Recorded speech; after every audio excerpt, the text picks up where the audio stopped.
Chapter 1018, Master Forger. Hellscythe_Fluffy Goblin. Chapter 1018 Master Forger.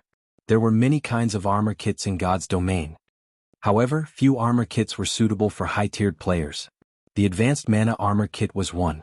Armor kits suited for high-tiered players also had another name. Extraordinary Armor Kits. While armor kits such as the Intermediate Mana Armor Kit and the Castile Armor Kit were acceptable for Tier 1 and Tier 2 players, to Tier 3 players and above, the attributes those armor kits provided were simply too pitiful to the point of being negligible. After all, as players reached higher tiers, they received far more free attribute points with each level. At Tier 0, players received 4 free attribute points with each level, while at Tier 1 they received 8 points. After reaching Tier 2, however, players would receive 15 points. The difference was obvious at a glance. Because of this, the earlier players completed their promotion to a higher tier, the more of an advantage they had. If a player completed their Tier 1 class promotion 3 or 4 levels later than others, they would have fallen behind by over 10 free attribute points. This gap would widen if the same situation occurred at Tier 2 and beyond. This was where the Extraordinary Armor Kits came in. Even among Extraordinary Armor Kits, the basic attributes, the Advanced Mana Armor Kit's basic attributes were on the higher end of the spectrum. Hence, many high-tiered players preferred these. It seems my luck is quite good. The attribute increases are all above the standard. Shurfeng was very satisfied with the Advanced Mana Armor Kits he had forged. Advanced Mana Armor Kit. When Physical Armor Kit is equipped, Defense plus 600, Strength increased by 3%, Endurance increased by 4%, Agility increased by 3%. Maximum binding limit per character. 3 cannot be bound to level 40 equipment or below. When Magical Armor Kit is equipped, Defense plus 240, Intelligence increased by 3%, Endurance increased by 4%, Vitality increased by 3%. Maximum binding limit per character. 3 cannot be bound to level 40 equipment or below. When 3 kits were equipped, they would increase each of a player's basic attributes by roughly 10%. This was a considerable increase for ordinary players, not to mention expert players who wore full sets of excellent equipment. A 10% increase to a player's basic attributes could increase one's combat power by roughly 20% to 30%. With such a huge boost to combat power, a player with 3 Advanced Mana Armor Kits could easily defeat a player possessing the same combat standards, weapons and equipment, who did not have any armor kits equipped. Hence, many high-tiered players would flock to purchase the Advanced Mana Armor Kits. What a pity. Shurfeng felt a twinge of sadness as he looked at the Advanced Mana Armor Kits he had produced. Although the Advanced Mana Armor Kit was very good, its flaws were obvious. These armor kits took significantly longer to produce than the Intermediate Mana Armor Kits. Moreover, only he could produce them. Its production volume was fated to be low. He'd be lucky to produce enough for Zero Wings core members. At most, he could use the Advanced Mana Armor Kits to attract players to the Candlelight trading firm. These kits were not profitable products right now. Following which, Shurfeng waited for an hour to pass before he used another 500 units of life force to activate God's blessing, continuing to craft the Advanced Mana Armor Kits. Once Shurfeng had made 100 armor kits, he switched to forging the Magic Light set equipment. While the Advanced Mana Armor Kit provided a powerful increase to a player's attributes, its true purpose was to help high-tiered players. To current players, its increase was extremely limited. After all, current players' basic attributes were still relatively low. Compared to the armor kits, the Magic Light set equipment was far more valuable to current players. As a level 50 fine gold set equipment, the attributes it provided were far superior to a level 45 dark gold equipment. The set's total attributes could even put a Tier 1 set equipment to shame. Although Shurfeng had obtained the Magic Light set equipment forging design, he had been an advanced forger. He hadn't been confident of successfully forging the level 50 fine gold set equipment. Only after reaching the master rank was he confident of succeeding. If a player could equip the fine gold ranked Magic Light set as soon as they reached level 50, aside from players who own multiple epic items, they would surpass every player of the same level. If the Magic Light set were dark gold rank, even a player with multiple epic items would be no match. Moreover, players were not necessarily required to reach level 50 to equip the Magic Light set. As long as they possessed weapons or equipment that reduced level requirements, they could equip the set below level 50. This was one of the benefits of owning epic or growth type equipment. Feng possessed the 7 Luminaries Ring and the even more powerful Heavenly Dragon's Breath, which decreased items level requirement by 5 and 10 levels respectively. Feng was currently level 44. He was fully capable of equipping the level 50 Magic Light set right now. There were also a few players within the guild that possessed weapons, equipment, or tools that lowered level requirements. Although none of those items were as impressive as the Heavenly Dragon's Breath, they still enabled their owners to equip the Magic Light set before reaching level 50, gaining overwhelming attributes. Feng was incredibly pleased. Following which, Feng went into action. While he had been in the Trial of God, the Candlelight trading firm had purchased plenty of emeralds in Emerald City. He had more than enough to make numerous Magic Light sets.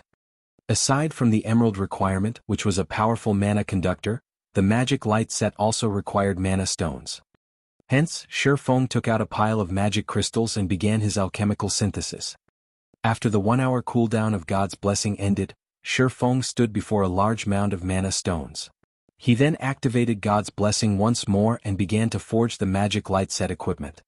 Compared to the advanced mana armor kit, forging the Magic Light set was significantly more difficult.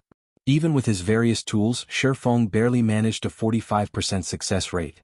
He needed roughly 3 attempts to produce a complete set. However, Feng was satisfied with this result. If any other master forger attempted to craft the set, they'd be lucky if they achieved a 35% success rate. Rather than producing 1 set out of 3 tries, they should thank the high heavens if they produced 1 set out of 5 tries. Forging 1 complete fine gold ranked Magic Light set required 18 mana stones. Meanwhile, 50 magic crystals were needed to synthesize 1 mana stone. According to Magic Crystal's current market price, each Magic Light set would need 225 gold's worth of magic crystals. With the other materials, crafting the Magic Light set was abhorrently costly. If an ordinary master forger tried to forge the set, their production cost would be well over 1,000 gold. There were not many guilds throughout God's domain who could afford such a steep price. Fortunately, Feng had a sufficiently high success rate. When he was lucky, he could forge 1 set every 2 tries. With his normal luck, he produced 1 set in 3 tries. By crafting these himself, Feng saved hundreds of gold. After 3 hours, maybe due to his high luck attribute, he produced a total of 5 Magic Light sets with his 9 attempts. As for the remaining 4 sets, they were defective products at secret silver rank. Even so, he could still make decent money from these defective products. After all, once players reached level 50, secret silver set equipment would still be relatively rare. Even guild elites would generally wear level 50 mysterious iron equipment.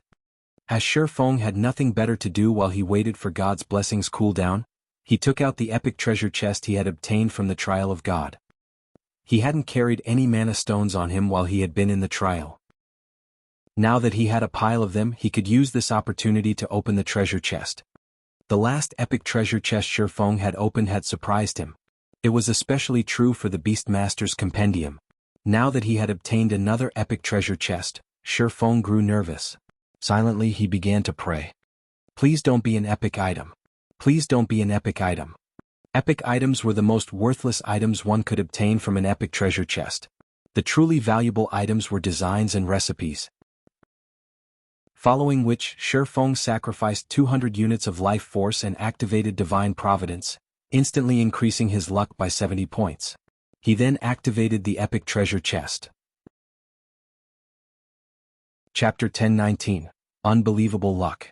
Hellscythe_Fluffy Goblin. Chapter 1019, Unbelievable Luck. When Feng opened the epic treasure chest, a purple radiance enveloped the forging room. Had he opened the chest in the middle of White River City, he would have attracted everyone's attention. As the purple light faded, the room's mana density increased significantly and remained that way for quite some time. There were a total of 3 items in the epic treasure chest.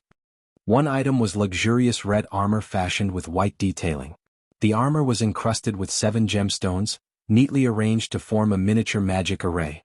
The surrounding mana gathered around this magic array, condensing into a thin layer of 7-colored mist, which made the armor extraordinarily eye-catching. When he saw the finished product, even Feng was shocked. This was definitely the most visually appealing armor he had ever seen. What kind of armor is this? Feng wondered. This was the first time he had seen equipment that could increase the surrounding mana density. Despite not wearing the armor, his mind felt much clearer than before. The special forging room's mana was even denser than the basic meditation room. If a player's mind could be this clear all the time, it would massively help their training and battles. Following which, Shifeng clicked to check the armor's introduction. 7 Luminaries Battle Armor, Chest Plate, Fragmented Legendary Rank, Equipment Requirement, Strength 1000 Class Requirement, Berserker when equipped. Defense increased by 100 * player's level. All attributes increased by 3 * player's level. Strength increased by 60%. Agility increased by 40%. Endurance increased by 60%. Magic resistance increased by 30%. Ignore levels plus 20. All Berserker skills plus 5 levels. All item level requirements reduced by 10 levels. Additional passive skill 17 Luminaries Protection. Decreases incoming damage from players of a lower tier by 70%, players of the same tier by 40%, and players of a higher tier by 20%. Grants immunity to control skills. Additional passive skill 2 Magic Reinforcement. Increases the strength of wearer's attacks by 50% and improves wielder's physique by 30%. Additional active skill 1 Sky God's Glory. Grants immunity to all magical damage, decreases physical damage received by 80%, and increases movement speed and attack speed by 100% for 10 seconds. Cooldown 1 hour. Additional active skill 2 7 Luminaries Domain. Effective radius of 50 yards. Decreases all enemies' reaction speed within affected area by 30%, movement speed by 40%, and attack speed by 40%. Wearer can also control up to 3 7 Luminaries Spears. Each spear contains 200% of wearer's strength and causes 500% holy damage. Duration, 2 minutes. Cooldown, 5 hours. Skill is currently tier 1. Skills tier will increase with player's tier. The 7 Luminaries Battle Armor was a legendary item created by the blacksmith god, Soros. During the Great Ancient War, it had been greatly damaged by the Lord of the Abyss. However, as the battle armor's core remained intact, its repair only requires 10 God Crystals. Current number of absorbed God Crystals, 0/10. Shifeng was dazed for a long moment after reading the armor's introduction. He had never thought that it was possible to obtain a fragmented legendary item from an epic treasure chest. It was even a considerably powerful fragmented legendary item. Whoever equipped the 7 Luminaries Battle Armor would watch their combat power soar. Unfortunately, only Berserkers could equip this armor. If he could equip it, it was very likely that he wouldn't find a single player throughout God's domain that could match him. After all, if he had 2 fragmented legendary items equipped, not only would he have an overwhelming advantage in terms of attributes, but he would also possess absurdly powerful skills. If his opponent didn't have a similar lineup of equipment, he would be invincible. Although the battle armor had its own glaring flaws, repairing it would be easier than repairing other fragmented legendary items.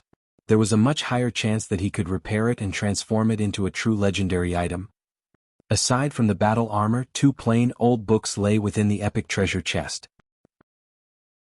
As Shifeng was already satisfied with the 7 Luminaries Battle Armor, he hadn't paid much attention to the 2 old books. However, when Shifeng read their introductory texts, he was shocked once more. Icarus's heart's effects are unbelievable. Shifeng was speechless as he held the 2 books. Of the 2 books, one was an alchemy secret journal, while the other was the design for the magic tower. In God's domain, both books were treasures that could only be obtained with luck. Among the 2 books, the alchemy secret journal recorded the recipe for an exotic potion. However, only a maximum of 10 alchemists could learn the recipe.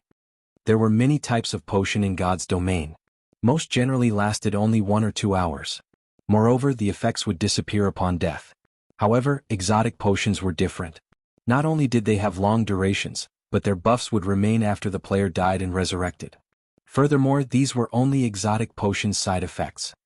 Exotic potions were the product of the hard work of God's domain's craftsmen alchemists. Every exotic potion was extremely powerful. The secret journal Shifeng held contained the recipe to produce an exotic potion named Exotic Stamina Potion. When consumed, the potion increased players' maximum stamina by 10% and stamina recovery rate by 80% for 10 hours. Stamina was indispensable for players. Regardless of whether players fought or ran, they consumed stamina.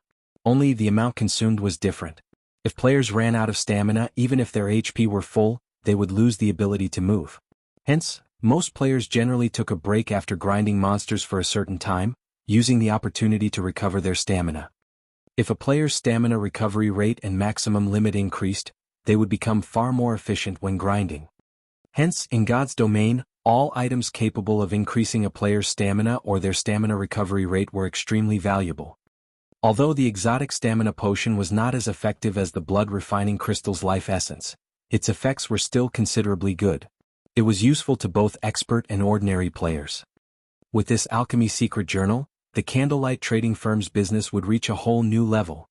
However, compared to the alchemy secret journal, the magic tower construction design was truly useful to Zero Wing right now. In God's domain, players could purchase defensive weapons in the Adventurers Association after capturing a town successfully or while constructing a town.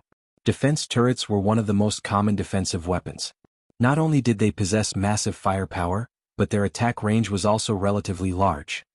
However, turrets were the most basic defensive weapons. There were many others that players could find elsewhere. The basic mana pulse cannon was one example. Unfortunately, it was very expensive. Moreover, not only did it possess a very long cooldown, but it was also costly to operate. Even so, its attacks were a force to behold. A single blast could almost rival the might of a Tier 4 large-scale destruction spell. The defense turrets could not compete with it. However, there was something even more advanced than the two aforementioned defensive weapons: the magic tower. Not even 8 defense turrets were a match for the defensive capabilities of a single magic tower. This was precisely the reason that the basic tower had become a mainstream building in Shifeng's past.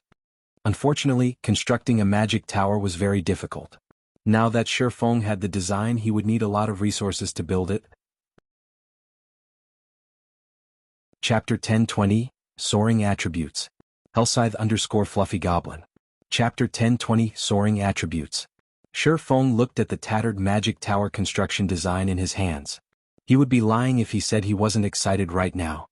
In reality, the magic tower was not very valuable to God's domain's current guilds. It wasn't even worth as much as the alchemy secret journal. To Shifeng, however, its value far surpassed that of a fragmented legendary item. If he constructed a city in Starmoon Kingdom, the city's potential profits would even be enough to tempt super guilds to strike against them, disregarding all costs to themselves. After all, a city was much larger than a town. No measly town could compare to the population a city could hold. One could also construct a larger variety of buildings in a city. Most importantly, players seeking entertainment would flock to the city, which could impact its economy in a massive way. Then there was the Mana Tower, which would allow resident players within the city to accumulate the double EXP buff. With Zero Wing's current strength, going up against super guilds was suicidal. Once the city's protection period ended, Zero Wing wouldn't be able to defend the city with its own strength. When the time came, others would take the city from them. Shifeng didn't want to see that happen. That was the reason that Shifeng wouldn't construct the city right now, regardless of whether or not he could afford to. Without sufficient strength, excessive wealth only invited disaster. He would not naively believe that those super guilds would kindly offer to cooperate with Zero Wing.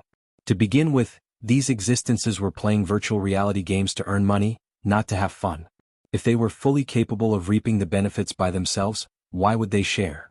If Zero Wing wanted to cooperate with super guilds, there was a precondition. The guild needed to be able to protect the city it constructed. Otherwise there was no point. It was similar to the encounter with the Dragon Phoenix Pavilion. Shifeng had been worried about his city's defense. Acquiring the magic tower design was undoubtedly good news.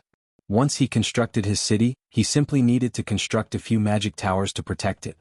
At that time, with Zero Wing's constantly rising strength, defending a single city should not be a problem. However, like a teleportation magic array forging design, the magic tower design had limited uses. Up to 5 magic towers could be constructed with one design. This was enough for Shifeng. I had planned to add several more turrets to stabilize Stone Forest Town's safety. It seems that won't be necessary now. Shifeng smiled. He then contacted Aqua Rose, instructing her to collect the necessary materials and lifestyle players to construct the magic tower in Stone Forest Town. Unlike other items production, the magic tower's construction did not require specific lifestyle classes. In fact, any player could construct the magic tower. It was only a matter of speed and efficiency. However, to construct the magic tower's core, players needed to be capable of drawing an intermediate magic array. After all, the tower's most important components were the magic array and the mana circuit. For Shifeng, who was capable of manufacturing intermediate magic arrays, constructing the magic tower's mana circuit would be a piece of cake. As for the magic light set equipment, Shifeng put the project on a temporary hold. In any case, no one else in the guild could equip the set right now. The number of sets he had already produced was more than enough for the moment. Shifeng then replaced his Tier 1 set equipment with the fine gold ranked magic light set equipment.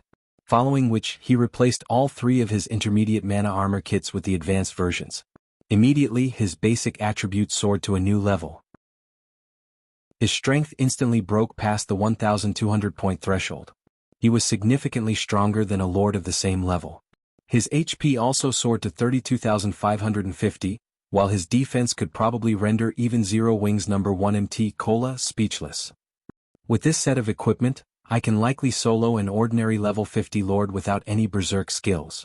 When Shifeng clenched his fist, he could feel that his combat power had reached a new realm. He had to admit that there was a massive difference between level 50 and level 45 equipment in terms of attributes. After Shifeng switched into his new equipment, he used the demon mask to alter the magic light set's appearance, using his previous appearance. This way, outsiders would not notice any changes to his weapons or equipment, and they would not be able to gauge his strength without fighting him. As Shifeng arrived downstairs and was about to rearrange the counters in the Candlelight trading firm's first-floor hall, he noticed that the number of players in the hall had decreased significantly. Moreover, a few of the players here scoffed at the trading firm's products. The Candlelight trading firm is unreasonable. Both the Heavenly trading firm and the Blackwater trading firm are selling their light stones for 80 copper each, yet Candlelight is still selling them for a silver each. I think I'll be better off shopping at the other 2 trading firms. Isn't the light stone supposed to be the Candlelight's specialty product? What? You don't know? Not long ago, both the Heavenly trading firm and the Blackwater trading firm announced that they are selling light stones. Moreover, they're selling each stone for only 80 copper and have declared that they will never raise its price, unlike a certain Blackheart trading firm, who only wants to wring us dry. What? They're so cheap. If I had known, I wouldn't have purchased so many light stones from Candlelight. While these several players chatted loudly, the surrounding players that overheard their conversation promptly changed their minds about purchasing light stones from the shop. They began to filter out of the Candlelight trading firm in search of a better deal. It was obvious that they were going to investigate the Heavenly trading firm and Blackwater trading firm's new products. Even 20 copper coins was a significant sum of money to ordinary players.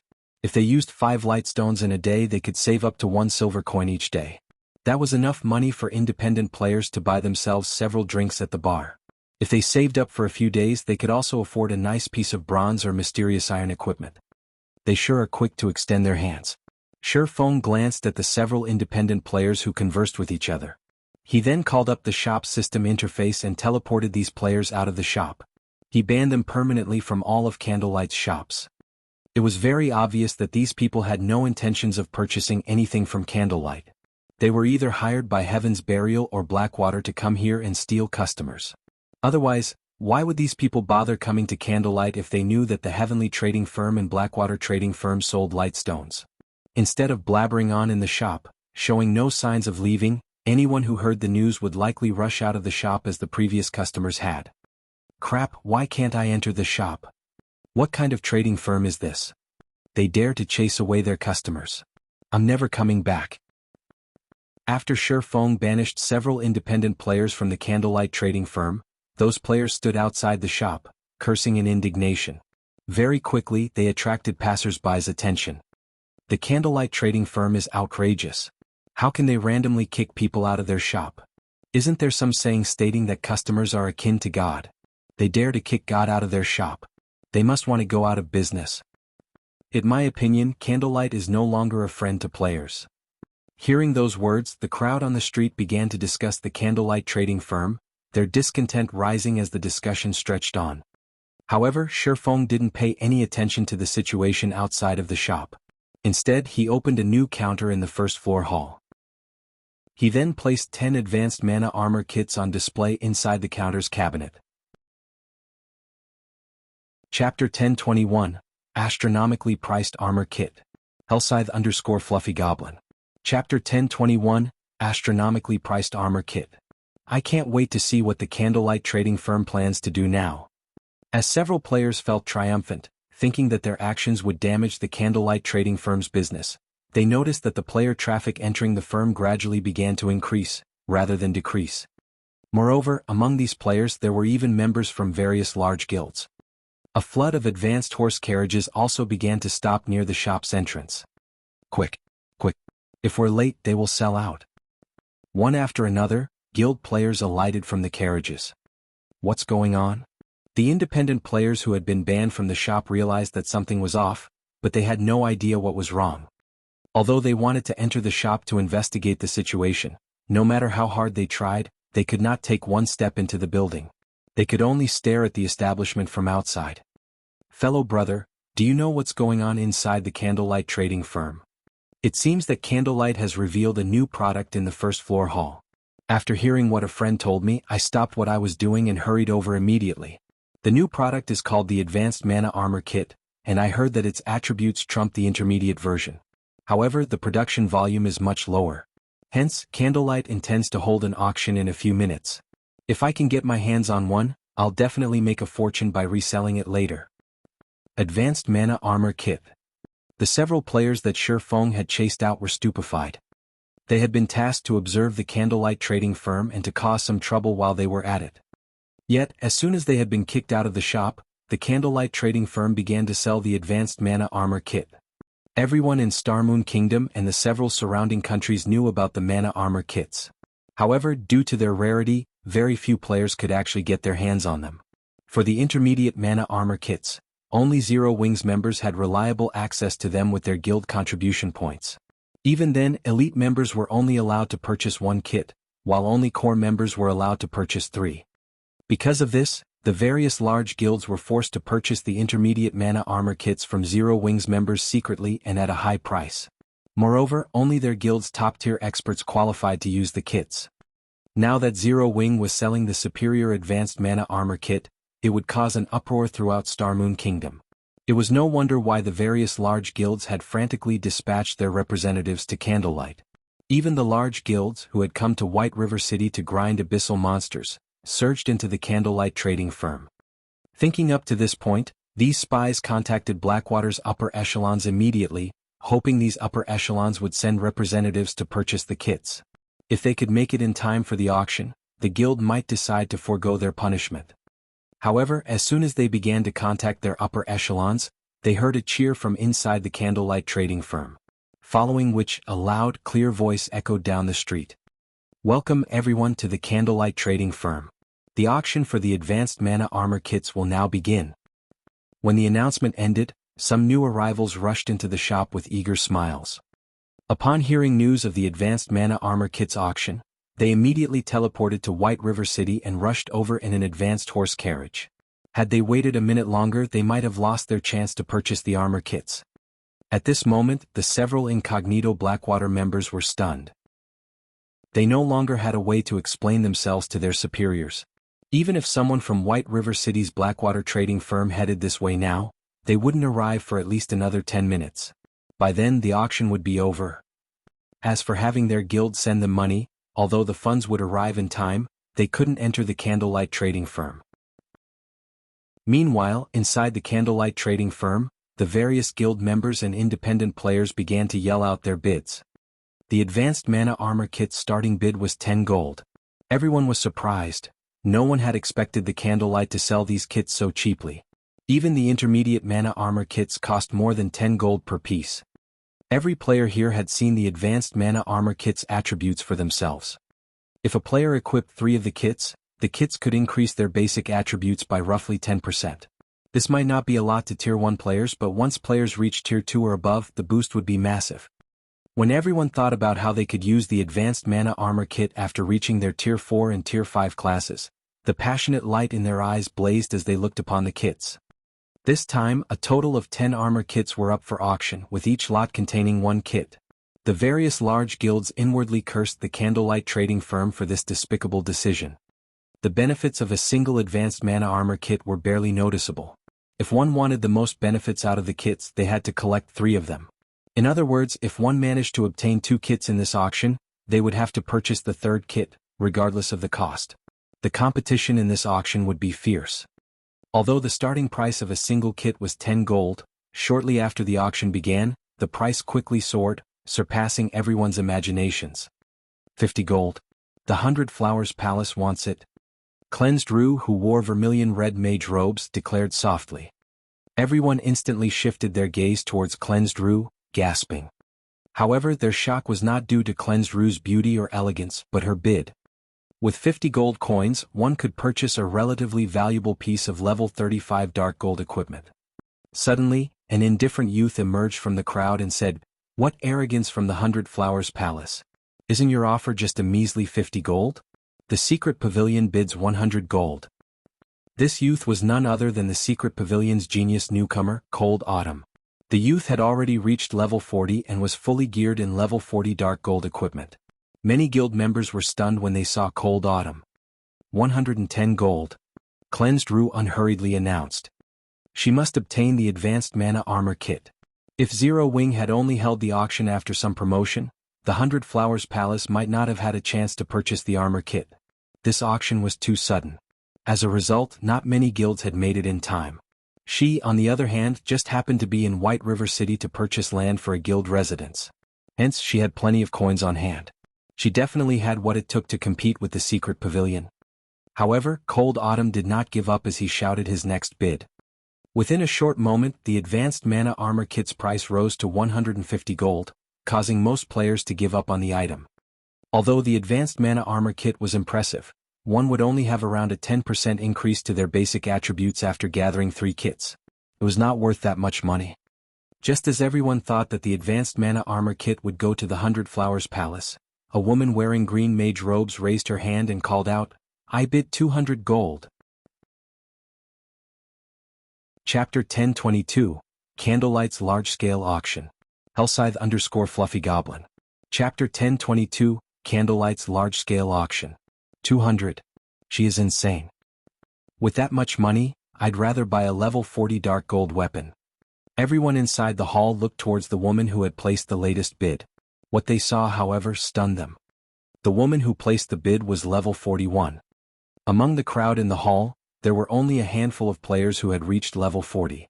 Meanwhile, every one of these players was an expert from a powerful guild such as Cleansed Rue from the 100 Flowers Palace and Cold Autumn from the Secret Pavilion. Even among their own guilds, these people were top-ranking personnel. Even so, they were relatively far from level 41, yet this woman had surpassed them. More importantly, such a powerful expert did not wear a guild emblem on her person, which was truly surprising. Alluring Summer? Who is she? When she saw the woman, who was no less attractive than herself, Cleansed Rue was astonished. She had practically memorized all of the well-known experts' names in Starmoon Kingdom. She also knew about many powerful experts who hid from the public eye in the various large guilds. However, logically, it was impossible for an ordinary expert to be able to reach level 41 at this stage of the game, much less an independent player. Cleansed Rue wasn't the only one surprised by Alluring Summer's presence. Even Cold Autumn was shocked. The secret pavilion's information network was extensive. However, despite his search, he found no information relating to Alluring Summer. Not only did this woman feel dangerous, but she was also clearly wealthy. Logically, a person like this should not be able to hide from the public. The secret pavilion's records even included the notable achievements players from some cities had accomplished, yet they included nothing about Alluring Summer. This was too strange. To Cleansed Rue and Cold Autumn, 200 gold was not much money. However, neither of them was a fool. At this point, the advanced mana armor kit's price was already way above its actual value. Hence, in the end, they decided to let Alluring Summer have it. Following which, the auction for the advanced mana armor kits became a bidding competition between these 3 players. In the end, however, Alluring Summer purchased the second and third armor kit for 200 gold each, astounding everyone who took part. It would have been fine if a guild player had purchased the armor kits for such a high price. After all, large guilds like the 100 Flowers Palace and the Secret Pavilion had many members. Naturally, they could get their hands on a lot of money. To ordinary players, however, 200 gold was undoubtedly astronomical. Even expert players could not produce that much money. Yet, an independent expert like Alluring Summer had spent 600 gold on just 3 advanced mana armor kits. Her wealth invoked questions about her origins. Moreover, judging by the woman's expression, it did not seem as if she particularly minded spending 600 gold. For a time, everyone was concerned about Alluring Summer's identity. They were very curious about this woman's identity. Some large guild representatives even messaged Alluring Summer secretly, stating that they wished to recruit her into their guilds and that they were willing to offer any benefits that she wanted. However, without exception, Alluring Summer deleted every message. She showed no interest whatsoever in these guilds. After Alluring Summer bought the first 3 advanced mana armor kits, Cleansed Rue and Cold Autumn split the remaining 7. In the end, the other guilds and players had wasted a trip to the Candlelight trading firm. Just when everyone thought that the auction was over and was about to leave the premise, a voice resounded through the hall once more, arousing everyone's excitement. Our auction for today has officially come to an end. In 4 days, Candlelight will hold its first large-scale auction. This will be the venue for that auction as well. However, the auction will not be limited to the advanced mana armor kits. Many other valuable items will be available. Bronze mounts will be among those items. As for the grand finale, we will be auctioning entrance slots to the Holy City of Titan. We hope that you all will spread the news of our upcoming auction. As the announcement faded, everyone in the hall had chills. Although they had no idea what the Holy City of Titan was, they knew what bronze mounts were. Many top-tier experts in God's domain had already reached level 40. This hinted that the era of mounts had officially begun. Unfortunately, they weren't easy to obtain. Ordinary players had a hard time obtaining common mounts, not to mention bronze mounts. Any guild that had their own would prioritize their own experts. A guild would never sell their bronze mounts. Yet, the Candlelight trading firm had publicly declared that it would sell bronze mounts in its large-scale auction. How could they not be excited? After the announcement, many independent experts started to consider joining the competition for the bronze mounts. After all, even ordinary experts only found one if they were lucky. However, if it were only a matter coins, then independent experts had a chance. At this moment, some independent experts were even considering to purchase coins with credits. Bronze mounts were different from common mounts. Not only were they faster, but they could also assist players in battle. This small difference might not be much to ordinary players, but to experts, it was extremely important. More often than not, that small difference could decide whether or not they could solo a powerful monster. Moreover, if they had the assistance of a bronze mount, their survivability and hunting capabilities in the fields would increase significantly.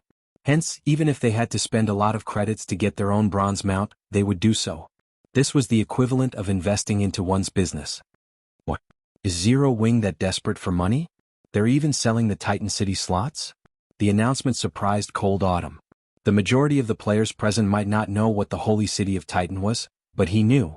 After all, Pantheon had exposed the truth about the Holy City to God's domain's various superpowers. So, he understood how valuable the slots to Titan City were. What an interesting guild. Everyone believes that Zero Wing will succumb to Blackwater's attack. It seems that they have underestimated Zero Wing's foundations. Cleansed Rue smiled upon hearing this announcement, her interest in Candlelight's large-scale auction growing. After the auction, players left the Candlelight trading firm, one after another. However, once outside the shop, they found that a group of level 39 expert players radiating killing intent had surrounded the trading firm's entrance. Every one of these players wore Blackwater's guild emblem. Seeing this, ordinary players moved out of these players' way, afraid of attracting their attention. Suddenly, a tall, robust man wearing silver battle armor stepped into Alluring Summer's way and asked sternly, "Are you the one who purchased the advanced mana armor kits?" Chapter 1023, Intense Battle at the Entrance. Hellscythe_Fluffy Goblin. Chapter 1023, Intense Battle at the Entrance. When Blackwater's members blocked Alluring Summer's path, the people on the street turned to watch what was happening. Setting aside Alluring Summer's great beauty, her level 41 drew everyone's admiration. Between that and Blackwater's menacing players, this group had no difficulty attracting attention. So, he's laughing drunkard of Blackwater. Cold Autumn's gaze chilled when he saw the leading silver-armored man. Laughing Drunkard was one of the few experts who had risen to prominence in the Blackwater Guild. Although his battle record was limited, he had, single-handedly, defeated the Star Alliance's Purple Eye and a dozen or so experts, wounding the first-rate guild. He already ranked within the top 1,000 on the God's Domain experts list. Moreover, it was obvious that Laughing Drunkard had not used his full strength in his last battle. Due to this, the secret pavilion had investigated this man thoroughly. Even now, Cold Autumn could remember Yuan Tiexing's words, warning him that should he encounter Laughing Drunkard in the fields, caution would be best. His safest option was to step aside and take a long way around. Now, after observing Laughing Drunkard in detail, Cold Autumn discovered that the man radiated quite a pressure. Laughing Drunkard wore a full set of excellent level 40 dark gold equipment. The man also carried a snow-white spear across his back. Overall, the man looked like a daunting general on a battlefield. However, with his current strength, he shouldn't need to fear Laughing Drunkard to the point of avoiding contact. This left Cold Autumn confused about Yuan Tiexton's warning. While Cold Autumn watched Laughing Drunkard, the man shot the youth a look, revealing a sneer as if he had sensed Cold Autumn's gaze. He then ignored Cold Autumn and returned his attention to the woman before him. Watching Laughing Drunkard and the others, Alluring Summer nodded and said, "That's right.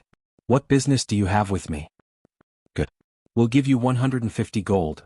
Sell us all of your advanced mana armor kits," Laughing Drunkard said in a commanding tone after confirming that he got the right person. "Of course you can choose not to sell them.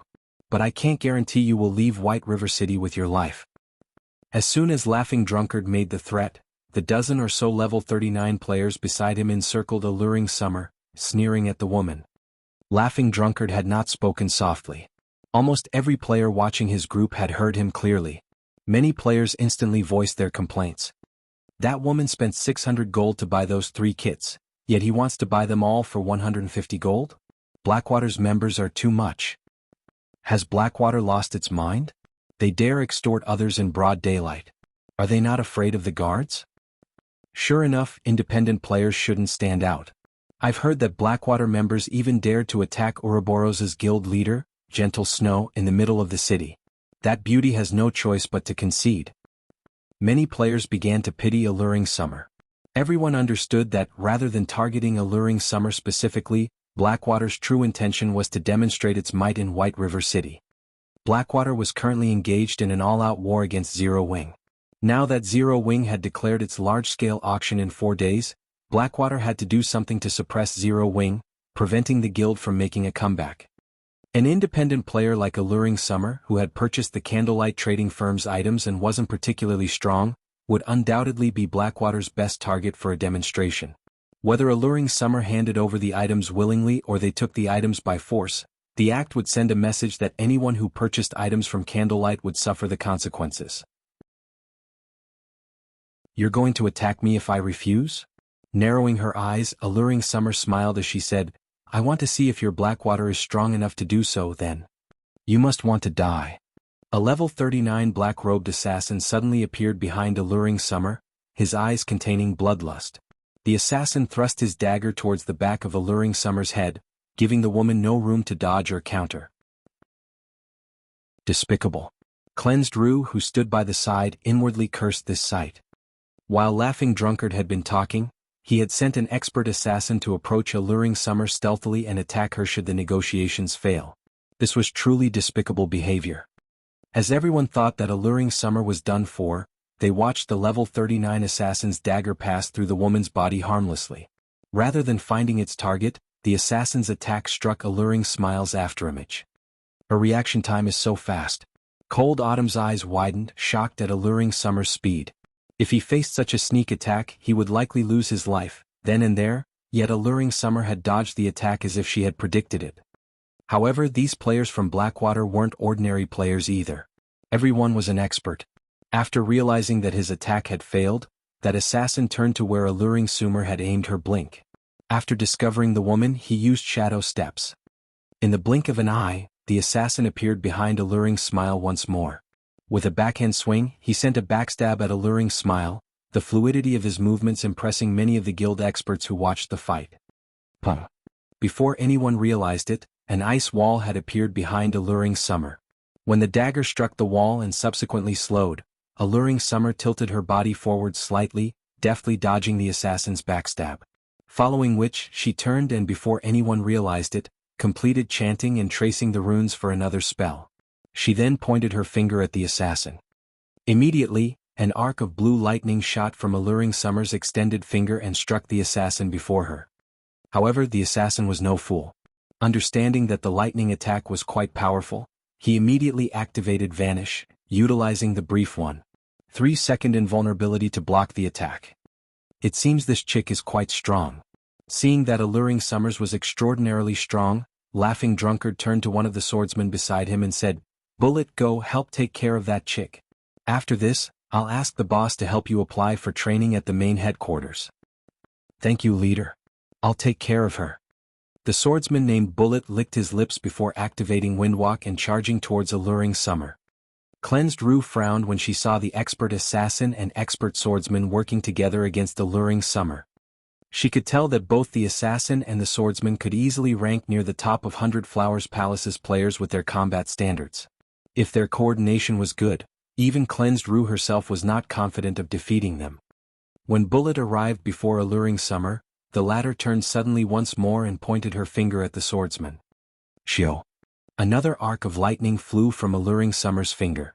Moreover, the lightning was even faster than before. The attack was far more powerful this time. Before anyone realized it, 3 ice walls had appeared around Bullet, preventing him from moving sideways or backward and leaving him with no choice but to defend against the attack. Bullet quickly activated Parry to block the attack. However, the instant his weapon met lightning, his body was launched like a cannonball, crashing through the ice wall behind him and landing over 20 yards away. The massive power within Alluring Summer's attack made everyone shudder involuntarily. Such skilled double casting. Alluring Summer's performance surprised Cold Autumn. "It's no wonder why you dared to challenge us. So, you have a few tricks up your sleeves. Ghost, join them. I want to see how long she can hold up," Laughing Drunkard ordered. "Understood." At this time, a large, tan berserker named Smoking Ghost stepped forward.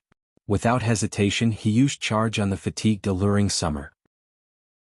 Just when this level 39 berserker's weapon was about to hit Alluring Summer, a 3-meter-tall skeletal claw appeared beside the berserker without so much as a sound. Catching Smoking Ghost by surprise, the skeletal claw grabbed the berserker before squeezing him, releasing a loud crunch.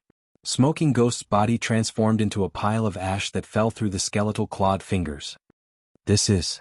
Every spectator was stupefied. They could not figure out what had happened. That had been a level 39 berserker. Even Cold Autumn and Cleansed Rue were shocked. They could not believe that such an expert had died in a single move. Suddenly, a clear voice resonated down the street. "This is Zero Wings territory. Do you people from Blackwater think you can do whatever you want here?" The crowd turned towards the voice's owner. They were speechless. The person who had spoken was none other than Zero Wings Vice Guild leader, Aqua Rose. Chapter 1024, Mage God. Hellscythe_Fluffy Goblin. Chapter 1024, Mage God. So strong. As expected of Zero Wings Goddess. Aqua Rose's Tier 1 curse, Soul Annihilation, shocked every player on the street. Many female players were even mesmerized. She's Zero Wings Vice Guild leader? Cleansed Rue's eyes widened in shock as she saw Aqua Rose. Although she had been in White River City for a time and had seen photos of Aqua Rose and watched many of the woman's videos, this was the first time she had seen her in person. However, the Aqua Rose she stared at was different from her guild's reports. Based on the information her guild had provided, although Aqua Rose was very strong, the woman's combat power was only slightly stronger than the Star Alliance's Red Feather. Although Aqua Rose had improved as time progressed and had even defeated Thousand Blades, one of the Glorious Lions battle team's apex experts, in the Dark Arena, she was not strong enough to kill a level 39 top-tier expert with a single attack. Ordinary players might not realize how strong that level 39 berserker was, but as the vice guild leader of a first-rate guild, Cleansed Rue did. This level 39 berserker's timing was even better than the assassin and swordsman who had attacked first. He was definitely a half-step refinement realm expert. Moreover, based on Laughing Drunkard's tone, it was obvious that he was relatively confident in this berserker's strength. A half-step refinement realm expert was no noob. In a first-rate guild, said expert would rank near the top of the guild. Said expert might even become the guild's strongest player.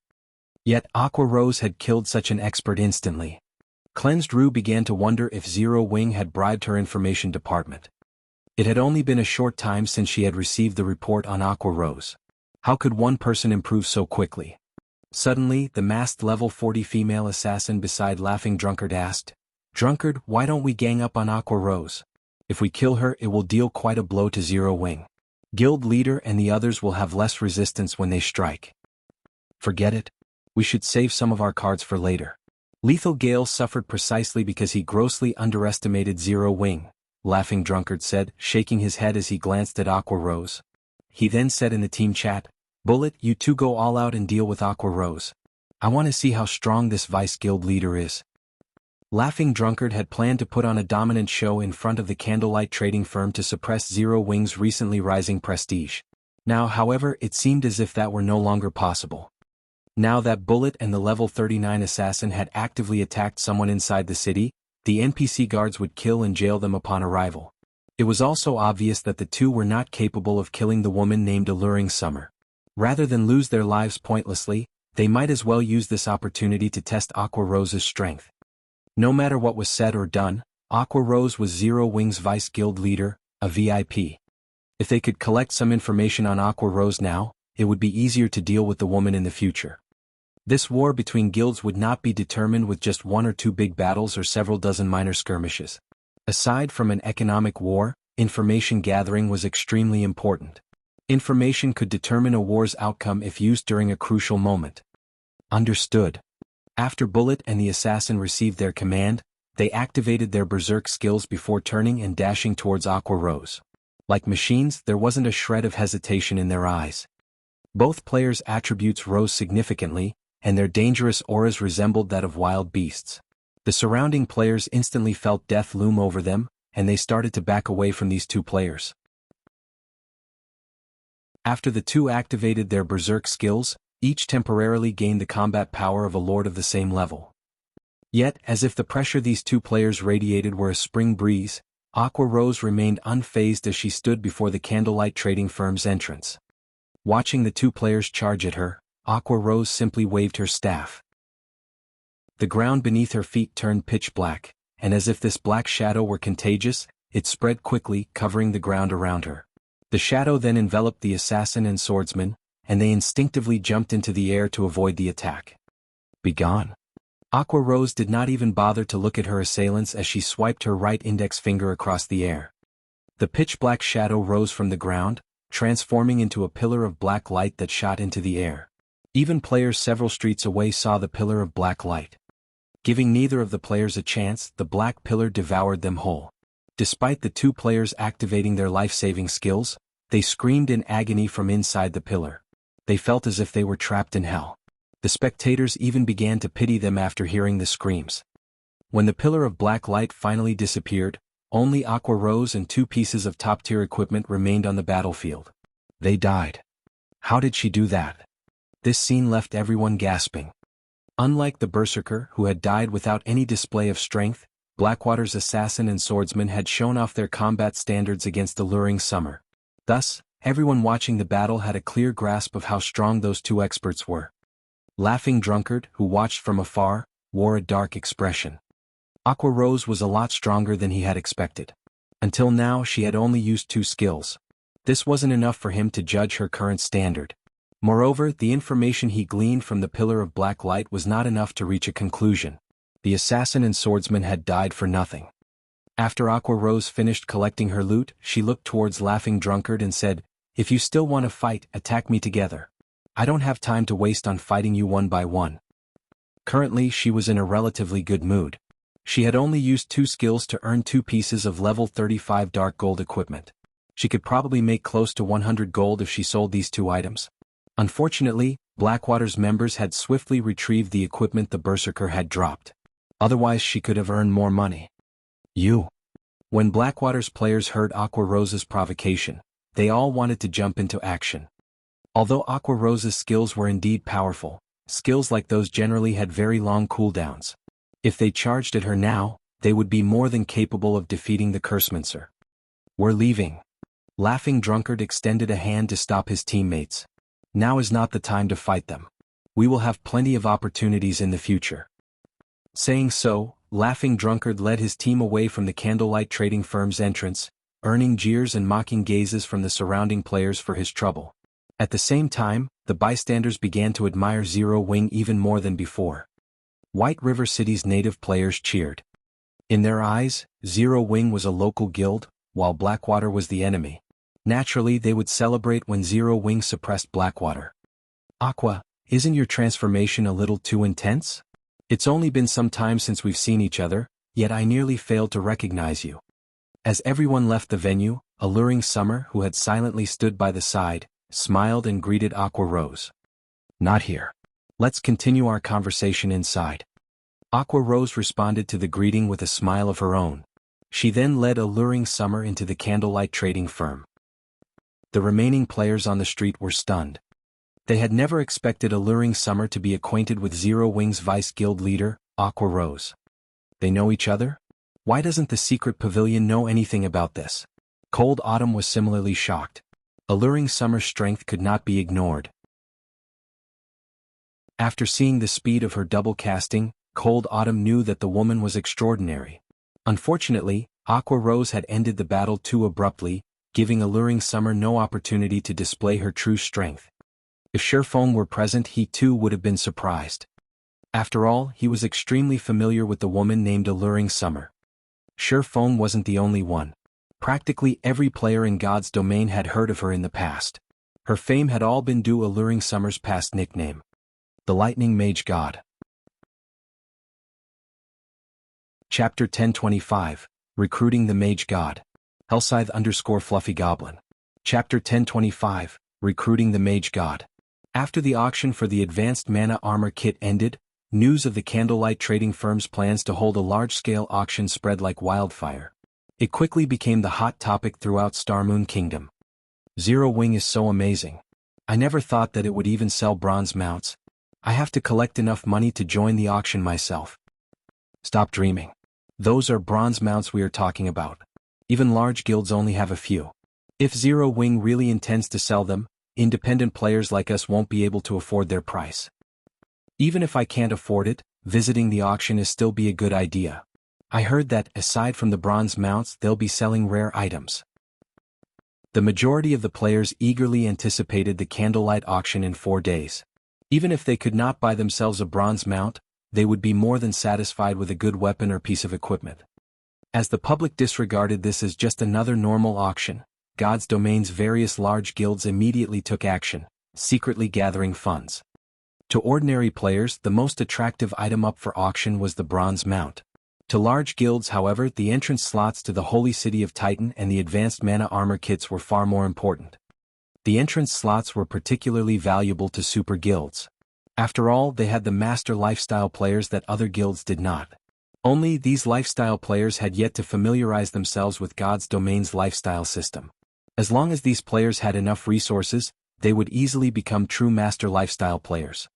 With Super Guild's expansive network of connections, they could easily earn a ton of coins with these master lifestyle players' advanced products. Hence, when the various Super Guilds and Super First-Rate Guilds heard the news of Zero Wing selling the Holy City's entrance slots, they immediately began to gather funds. As I expected of the #1 guild of Starmoon Kingdom, to think Zero Wing still had such a move. Singular Burial could not help but laugh when he read the report his subordinate had sent. Others might only see Zero Wing holding a simple auction, but he knew the true value of the Holy City's entrance slots. Those slots would attract a large number of super first-rate guilds and super guilds. There was also the Advanced Mana Armor Kit to consider. A 10% increase to one's basic attributes was no trifling matter.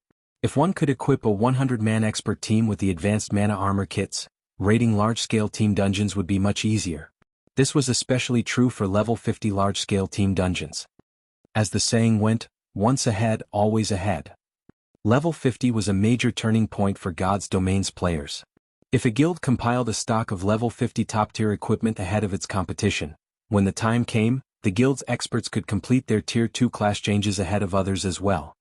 Guild leader, what should we do? If we let Zero Wing move unhindered, by the time the auction is over, they will resolve their funding problem. It doesn't matter. We'll proceed as planned. Fog and her group should finish constructing the magic array in less than 4 days.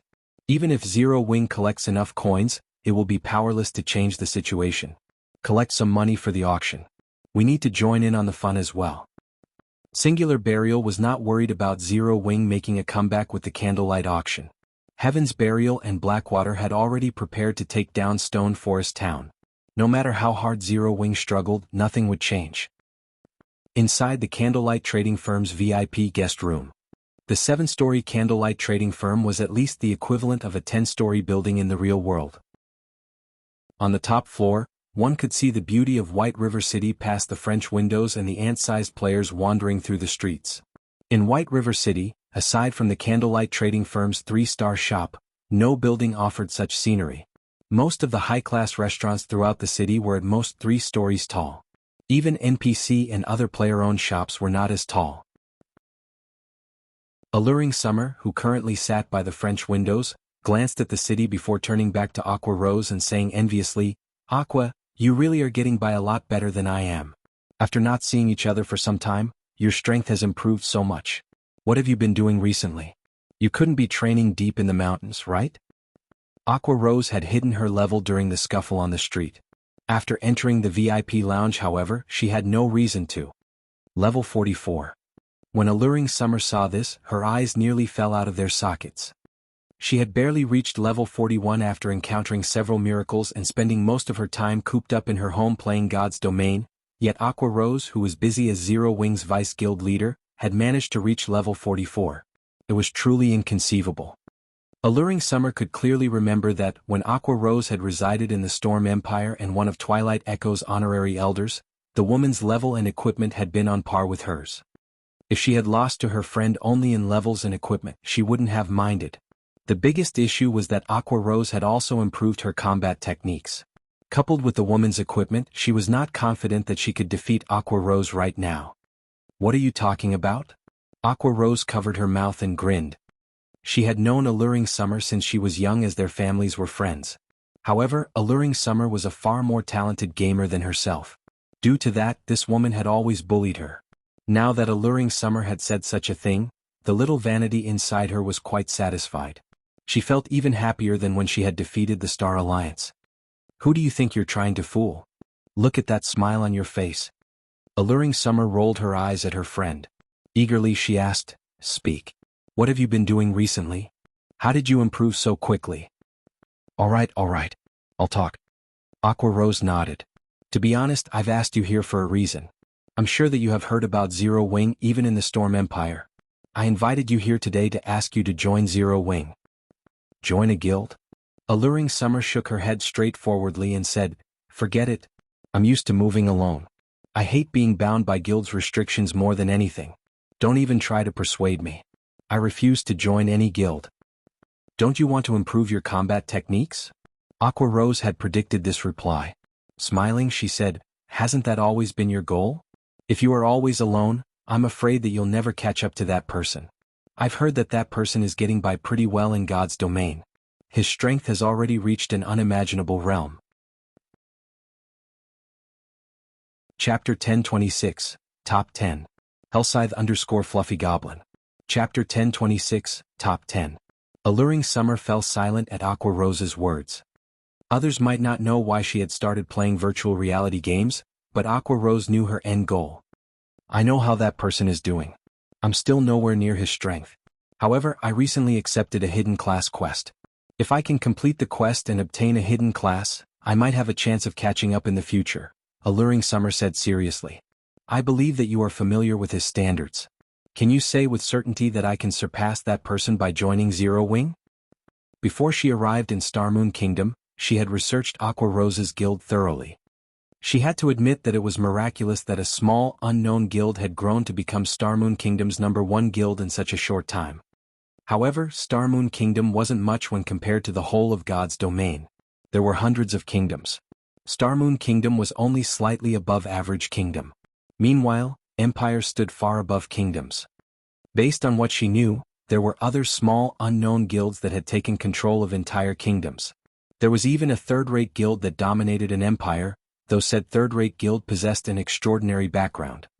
On the other hand, Zero Wing had yet to take control over Starmoon Kingdom fully. Among the many rising small guilds in the game, it merely ranked among the top. It did not rank #1. Furthermore, the recently established Blackwater Guild was an extremely tough opponent for Zero Wing. In the real world, the Blackwater Corporation had begun to gather all sorts of resources. It was clear that the corporation planned a major move in God's domain to seize some of the shares in God's domain's market. As an international corporation, the amount of resources the Blackwater Corporation wielded was beyond imagination. Even without any tricks, it could easily defeat first-rate guilds. To put it bluntly, Zero Wing was having a hard time staying afloat right now. How could the guild possibly help her improve? When Alluring Summer had expected Aqua Rose to hesitate and fail to answer her question confidently, Aqua Rose revealed a dauntless smile and responded, "If you work hard enough after joining Zero Wing, I assure you that you will achieve your goal." If Alluring Summer had asked this question in the past, she wouldn't have been so certain. After all, she knew full well how powerful Alluring Summer's target was. It was not just a matter of being strong. That person was on an entirely different level. Only someone as talented as Alluring Summer could dream of surpassing such a person. As for herself, she had only been able to look up to him. However, things were different now. In the past, she had been barred from that person's world. However, thanks to Shifeng, she was beginning to enter it. With Alluring Summer's frightening talent, it was incredibly likely that she would surpass that person in the future. Hearing Aqua Rose's resolute answer, Alluring Summer was stunned. If Aqua Rose were not her best friend, she would suspect the woman of some trick. Seeing Alluring Summer's hesitation, Aqua Rose took a deep breath and said, "I understand your thoughts. How about this? Join Zero Wing. If you think remaining in Zero Wing won't help you reach your goal, I'll ask the guild leader to let you go personally. How about it?" In reality, she had not asked Alluring Summer here only because she wanted to add her strength to Zero Wing, but also because she wanted to help her friend realize her dream. Firstly, she planned to recruit Alluring Summer as a Zero Wing core member and expose her to the guild's training. This was the greatest concession she could offer right now. After all, Zero Wing was not hers. She could not selfishly offer the guild's resources to an outsider. Really? Alluring Summer asked warily.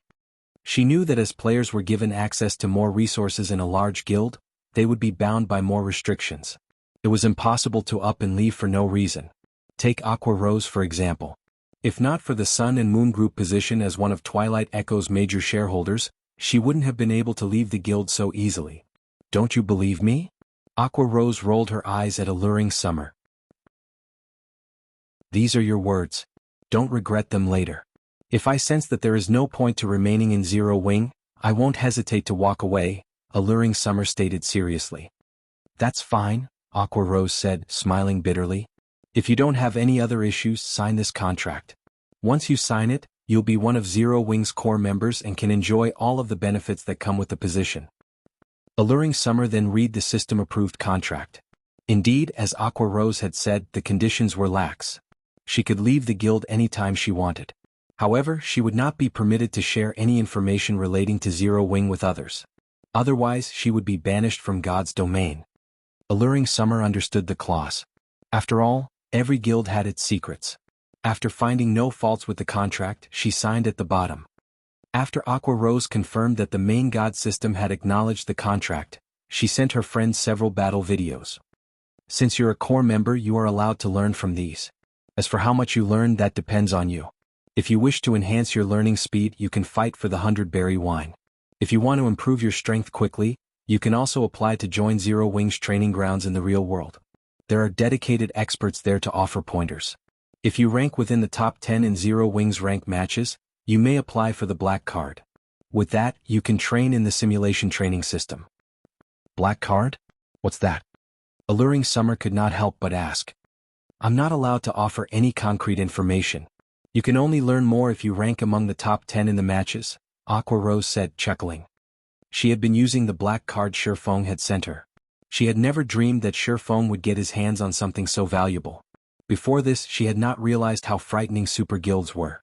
Despite her previous participation in a super guild's training camp, she felt like she was learning about super guilds for the first time. During the several days she had spent in the secret pavilion's training system, she had improved significantly. Don't be so stingy. Do you think that I can't rank among the top 10 with my strength? Alluring Summer curled up her lips into a sneer. I believe that you can in the future. However, you won't make it in the upcoming rank matches, Aqua Rose said, shaking her head. Aqua, do you think that I used my full strength against those bastards on the street? I'm not trying to brag, but if I used my full strength, very few people in Zero Wing could stand against me, Alluring Summer said, annoyed. She had experienced many hardships in the Storm Empire. She had even disguised herself and defeated many well-known experts. Among them, some were even top-tier experts ranked on the God's Domains experts list. With her standards, aside from super guilds and super first-rate guilds, she would easily rank at the top of any large guild. I knew you would say that. However, take a look at these videos. Once you're done, you'll understand what I mean, Aqua Rose said, not bothering to explain further. If you still think that you're strong enough, I will find someone to spar with you. If you can defeat that person, I'll help you apply for a black card immediately. What do you think? These are your words, not mine. Don't regret them. Seeing Aqua Rose's resolution, Alluring Summer decided to humor her friend, and she started to watch one of the videos she had been given. She was curious to find out what gave Aqua Rose such great confidence. Chapter 1027, Overwhelming Strength. Hellscythe_Fluffy Goblin. Chapter 1027, Overwhelming Strength. Only Zero Wing's core members could view the battle videos Aqua Rose had sent to Alluring Summer. God's Domain's various large guilds usually had their own intelligence departments that specialized in information gathering and videos of various battles. Battle videos of Apex experts were not unique to Zero Wing. However, the battle videos Aqua Rose had sent were somewhat special. These battle videos could not be found anywhere on the market. The majority of these videos were of Shifeng fighting other Apex experts. Moreover, they had been recorded from Shifeng's point of view, not from a third party's. In addition, they had been recorded with the holographic simulation mode. Rather than watching the video on a flat screen, one could experience the fight themselves. Among the recorded opponents, the weakest were in the refinement realm, while the strongest had been an old monster in the domain realm. One could say that this was the classical collection of Shifeng's battles. As for opponents that had not reached the refinement realm, those had not qualified. After all, there were too many expert players who had yet to reach the refinement realm. Those videos were easy to find. Referencing those videos had no value. Aside from Shifeng's PvP battle videos, Alluring Summer also had access to his battle videos from the Secret Pavilion's Battle Tower. The Battle Tower was the most direct method of testing a player's combat standards. These videos could help a player summarize their deficiencies. These videos were precisely the reason that Zero Wing's core members improved so quickly. Alluring Summer had not paid much attention when she had started to watch the videos. However, when the fight began, she couldn't pull her eyes from the recording. Before she realized it, she had already watched all of the videos Aqua Rose had sent her. After Alluring Summer finished watching the videos, she took a deep breath to calm herself. Excitedly, she turned to look at Aqua Rose and asked, Aqua, do you have other videos like these? Although she had only watched a few and none of these videos lasted long, she had to admit that they were inspiring. Shifeng's battles gave her a glimpse of an entirely new world. She had never thought that players could fight in such a way. These videos are the best we have. There are some others stored in the guild's database. The most exciting of those are the battles between core members. However, regarding combat standards, they are no match for the videos you just watched, Aqua Rose said. They are no match? Alluring Summer was disappointed. Although she had only watched the videos for a short time, she already felt that she had improved in a way. If she could watch more recordings of such high combat standards, she could improve faster than relying on trial and error. Are you disappointed? Aqua Rose asked, giggling. Of course. I usually collect battle videos of God's Domains experts too. However, compared what you have given me, those experts are no more than children playing house. At this moment, Alluring Summer still couldn't get enough of those videos. To be honest, you don't need to feel so disappointed. If you fight your way into the top 10 in the ranked matches and obtain a black card, you'll develop even faster. Aqua Rose chuckled. One could fight all sorts of experts in the simulation training system. Experience would help one grow stronger much faster than watching videos. Really? Alluring Summer's excitement was immediate. Didn't you say that if I defeat a particular person I can apply for a black card immediately? Call them here. I want to find out what this black card is. After watching the battle videos, while she admitted that she was absolutely no match for Shifeng, she did not believe that, with her current strength, she could lose to anyone else in Zero Wing. After all, she had secretly defeated the 766th ranked expert on the God's Domains experts list. Furthermore, although she acknowledged that Aqua Rose had grown stronger after watching her friend fight, she believed that she had roughly a 40% chance of defeating the Vice Guild leader. Alright then. I'll contact them, Aqua Rose said, smiling helplessly. She knew full well how confident Alluring Summer was of her own strength. She also knew that Alluring Summer was a capable expert. Had Alluring Summer visited a few days earlier with her current strength and techniques, she likely would have ranked among the top 10. In addition to her status as Vice Guild leader, it shouldn't be hard to get Alluring Summer a black card. Now, however, things had changed. Some time ago, Gentle Snow joined Zero Wing with a bunch of Ouroboros' top players, increasing Zero Wing's strength significantly. Right now, she was not certain of how well Alluring Summer would fare in Zero Wing. After all, she was not particularly familiar with the strength of Gentle Snow's people. However, since her friend was eager to fight, she might as well accommodate the woman. She could use this opportunity to determine how much her friend had improved while they had been apart. Following which, Aqua Rose contacted Violet Cloud and led Alluring Summer to the Divine Colosseum. Aqua, you're kidding me, right? You're having me fight a cleric? Aren't you underestimating me a little too much? Alluring Summer frowned at the young Violet Cloud before her. Before arriving, she had thought Aqua Rose would find some middle-aged uncle to face her. She never thought that her opponent would be such a young girl. It was common knowledge that improving one's techniques in virtual reality games was not as easy or convenient as improving one's weapons and equipment. One needed to invest a lot of time to accumulate combat experience. Aside from those extremely talented youths, very few youths became experts. Most of the famous experts in God's domain were over 25 years old. Violet Cloud was also a cleric. Alluring Summer's victory was practically guaranteed. Just fight her. You'll understand soon, Aqua Rose said, smiling meaningfully. She had already promised that as long as Alluring Summer defeated the person she called upon, she would help her apply for a black card. If she chose someone like Flying Shadow or Cola, her application might not be accepted. However, if Alluring Summer could defeat Violet Cloud, get her access to the simulated training system would easier. Her application would definitely be accepted. After all, defeating Violet Cloud meant that Alluring Summer was already strong enough to rank among the guild's top 10. With no other choice, Alluring Summer helplessly entered the arena. She decided to put an end to this pointless farce quickly. As soon as the timer reached 0, Alluring Summer immediately began to double cast. Moreover, both of her chosen spells were Tier 1, Lightning and Chain Fireball. First, she intended to use the numerous fireballs to block her opponent's paths, keeping the girl in one place. Afterward, she planned to attack Violet Cloud's weak point with lightning. Even an expert on her level would struggle to cope with such a combination. Go! As soon as Alluring Summer finished chanting, she hurled 5 fireballs at Violet Cloud.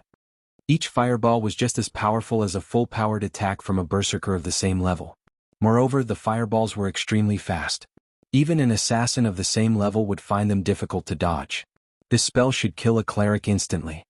Even if Violet Cloud survived the attack, Alluring Summer still had the more powerful and faster lightning. This was the spell she had used to throw Bullet, the swordsman from Blackwater, over 20 yards away. It was overkill against a magical class. However, just as Alluring Summer thought that the battle was over, dozens of mana balls appeared around Violet Cloud. Under Violet Cloud's control, these mana balls transformed into a beam of black light that struck the 5 fireballs. Ow! Alluring Summer was stunned. The instant the 5 fireballs encountered those mana balls, not only had they been destroyed, but over a dozen more mana balls continued towards Alluring Summer. Despite using Lightning and Ice Wall to defend herself, the mana balls adjusted their attack trajectories as if they were alive, avoiding her Lightning and Ice Wall and surrounding her. A series of explosions echoed throughout the arena as Alluring Summer's body fell to the ground. The system then displayed the victor's name above the arena. Violet Cloud. Chapter 1028, Royal Guard. Hellscythe_VampireCat. Chapter 1028, Royal Guard. As soon as Alluring Summer resurrected outside the arena, she turned to look at the young girl walking out of it, her face filled with shock. Of all the experts she had encountered before, not one had ever managed to instantly kill her in a single move. She also had not believed that such a person existed. Not to mention, said person was a little girl. Why is there such a huge gap? Alluring Summer was baffled by this outcome. Standing to one side, Aqua Rose could not help but reminisce when she saw the stunned look on her friend's face. Back when she had seen the strength Shifeng displayed, she had been thoroughly stupefied. Now, Alluring Summer was experiencing a similar situation. The outcome of this match came as no surprise whatsoever to Aqua Rose. Although they were all playing the same game, the disparity in strength had made her wonder whether they were truly playing the same game. Alluring Summer was most likely pondering this same question at the moment, utterly confused by this situation. However, this was reality, an extremely cruel reality. This was the most unreasonable aspect of games.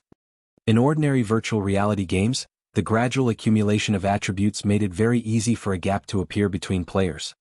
Meanwhile, God's domain was even more special than the usual virtual reality games. Not only was there the gap of attributes, but there was also the gap of combat experience and techniques.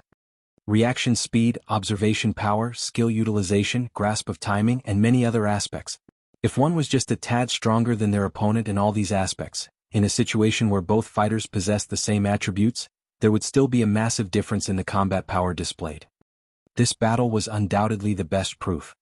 In terms of attributes, Violet Cloud, who was currently level 44, completely surpassed Alluring Summer. In terms of combat techniques, Violet Cloud, who had already entered the refinement realm, was also superior to Alluring Summer, who was only at the half-step refinement realm.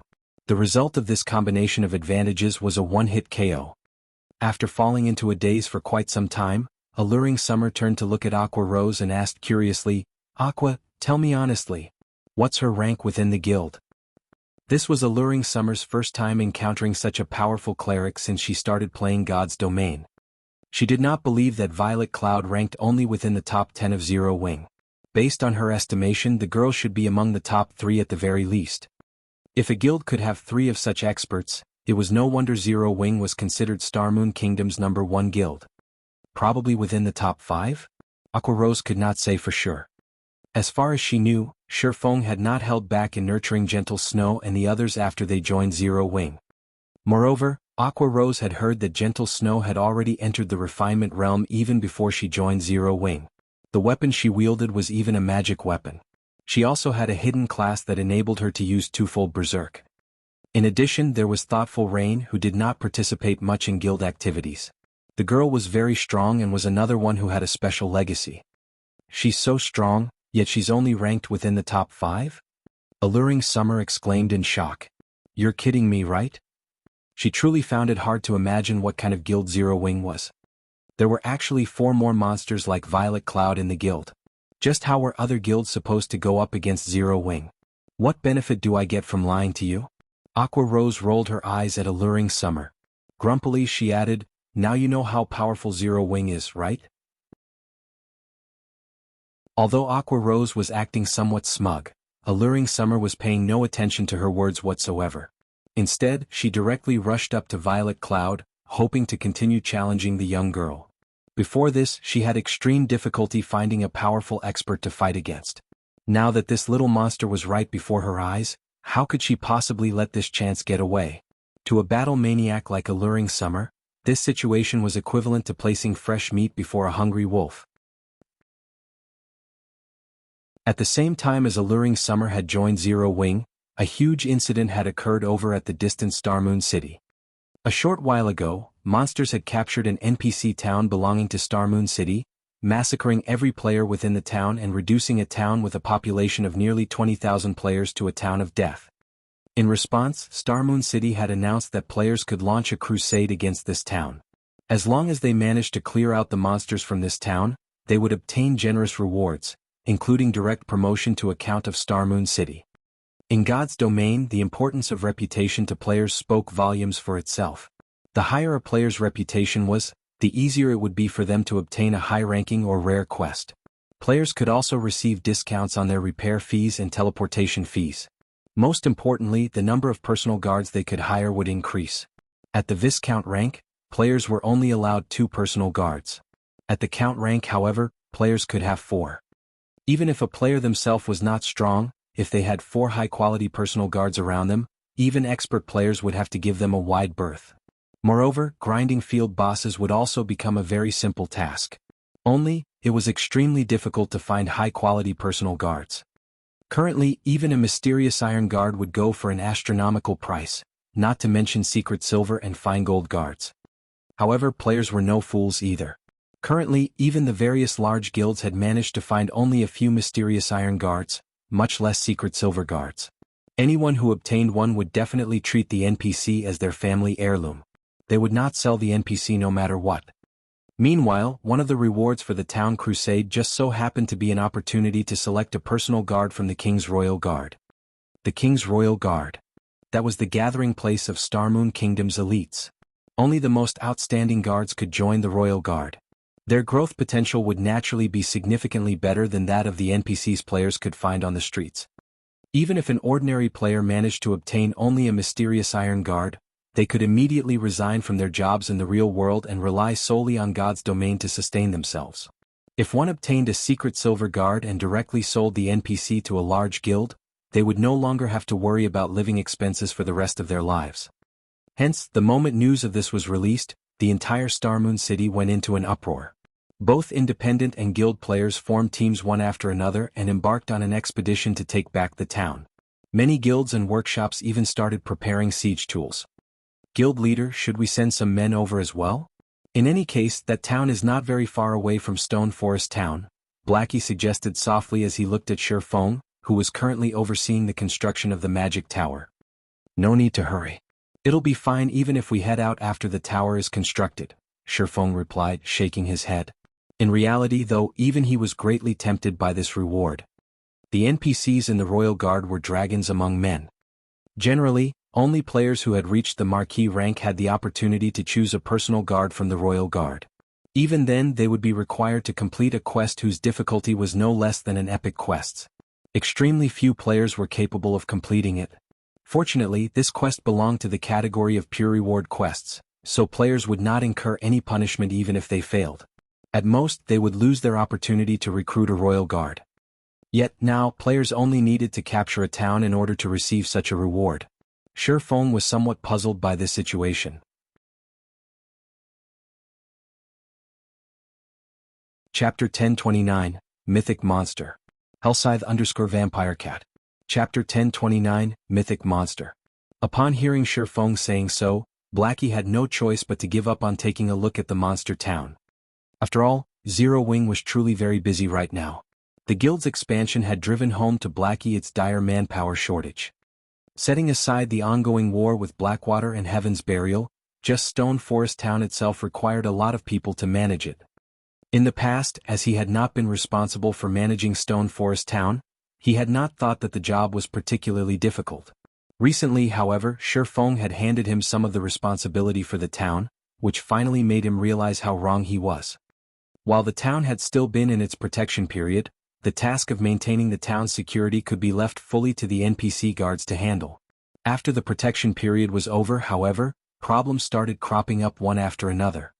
The first headache was the matter of patrolling the town, a daily task in player towns. Zero Wing needed to arrange for some players to patrol Stone Forest Town and maintain its security. However, this need was not because of players but NPCs. Ever since Stone Forest Town's protection period ended, a constant flow of NPC visitors from other towns had started trickling in. Among them included merchants, adventurers, and various other kinds of NPCs. This situation triggered the true development of the town's economy, which was the root of the second headache. A town's promotion relied mainly on its economy and degree of prosperity. Meanwhile, these two factors depended on the number of resident players and NPCs. In terms of players, Stone Forest Town had long since exceeded the target requirement and was already qualified for promotion to a medium-sized town. In terms of NPCs, however, Stone Forest Town was not even close to reaching the required number of 10,000 NPCs. Moreover, this number did not include the NPC guards brought over or hired by the guild. Meanwhile, the town's security was critical to attracting more NPCs to a town. Hence, guilds needed to dispatch players every day to maintain the security within their town and inspect the NPCs in town to prevent the spies of dark forces from creating local mischief. In addition, guilds had to dispatch a lot of members to maintain the security of the trade routes between towns, which faced threats from players as well as from hostile NPCs and monsters. If the security of a town's trade routes was not maintained, then merchant NPCs would not dare to visit said town to develop at all. Hence, managing a town was not as easy as Blackie had imagined it to be. Fortunately, these security tasks were considered guild quests, which also provided relatively good rewards, so quite a number of guild members were fighting over these quests every day. Only these quests were a little costly to the guild. While the system supplied the EXP rewards these quests provided, the monetary rewards came from the guild itself. Moreover, the longer the trade route that needed coverage, the more players that had to be dispatched, which would, in turn, raise the expenditures. Just a single day's maintenance fees already cost the guild 300 gold. Moreover, this was only the beginning. As the protection period of the town had just recently ended, there was only a single trade route leading to Stone Forest Town right now. Once the number of trade routes increased, the guild's expenditures would rise significantly. Guild leader, is it true that we really won't have to patrol any trade route near the town after we construct this magic tower? Blackie asked curiously as he looked at Feng, who was continuously manipulating magical runes at the moment. Of course.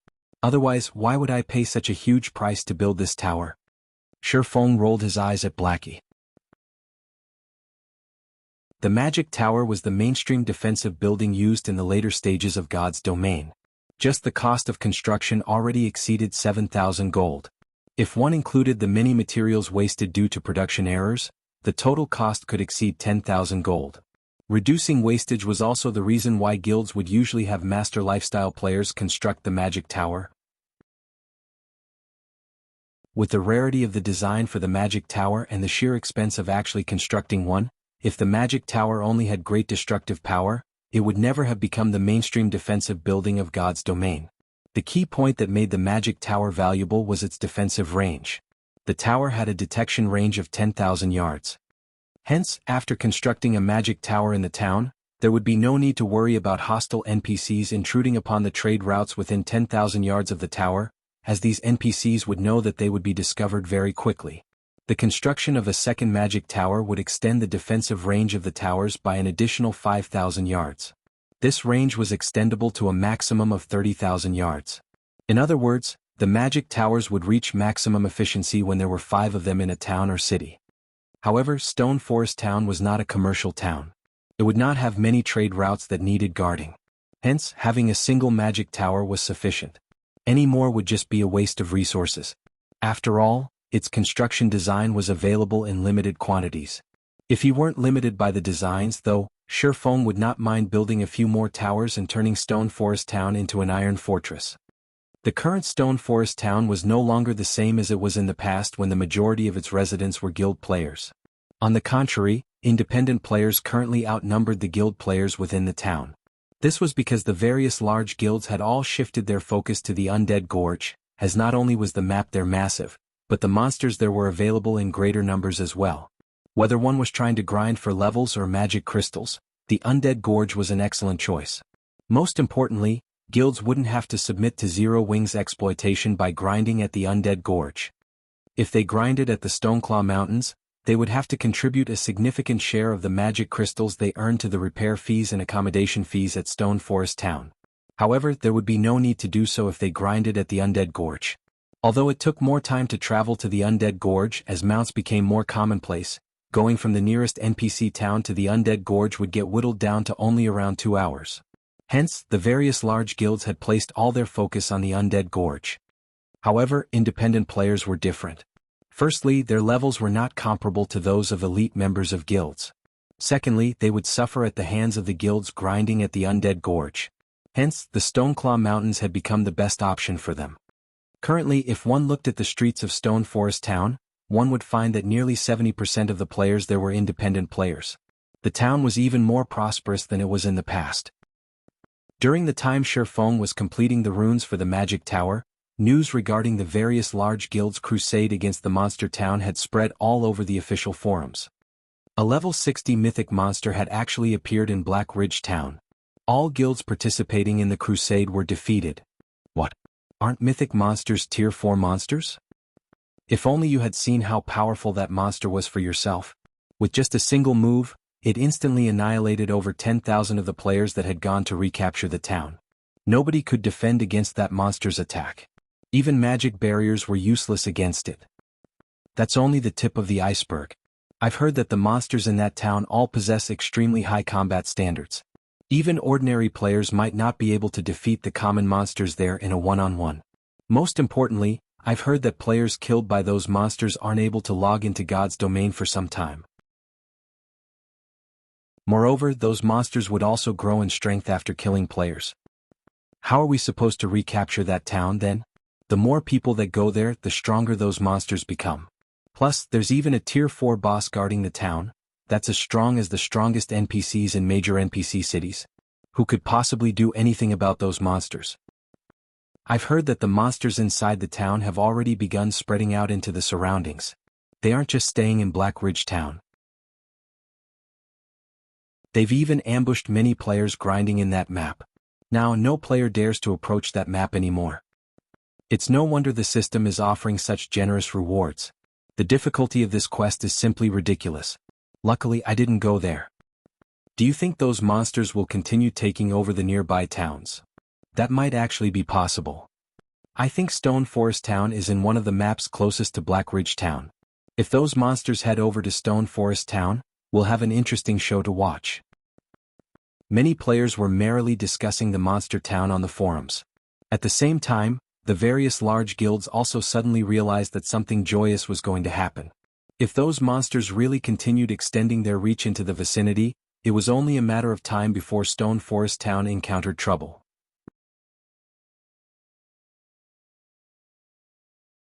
Chapter 1030, Magic Tower completed. Hellscythe_VampireCat. Chapter 1030 Magic Tower completed. The news of the Monster Crusade failure spread rapidly throughout the entire Starmoon Kingdom. Immediately after, the safety of Stone Forest Town also became a topic of discussion. Many players were delighted at this situation, particularly the members of Blackwater and Heaven's Burial. They never thought that even the game would side with them.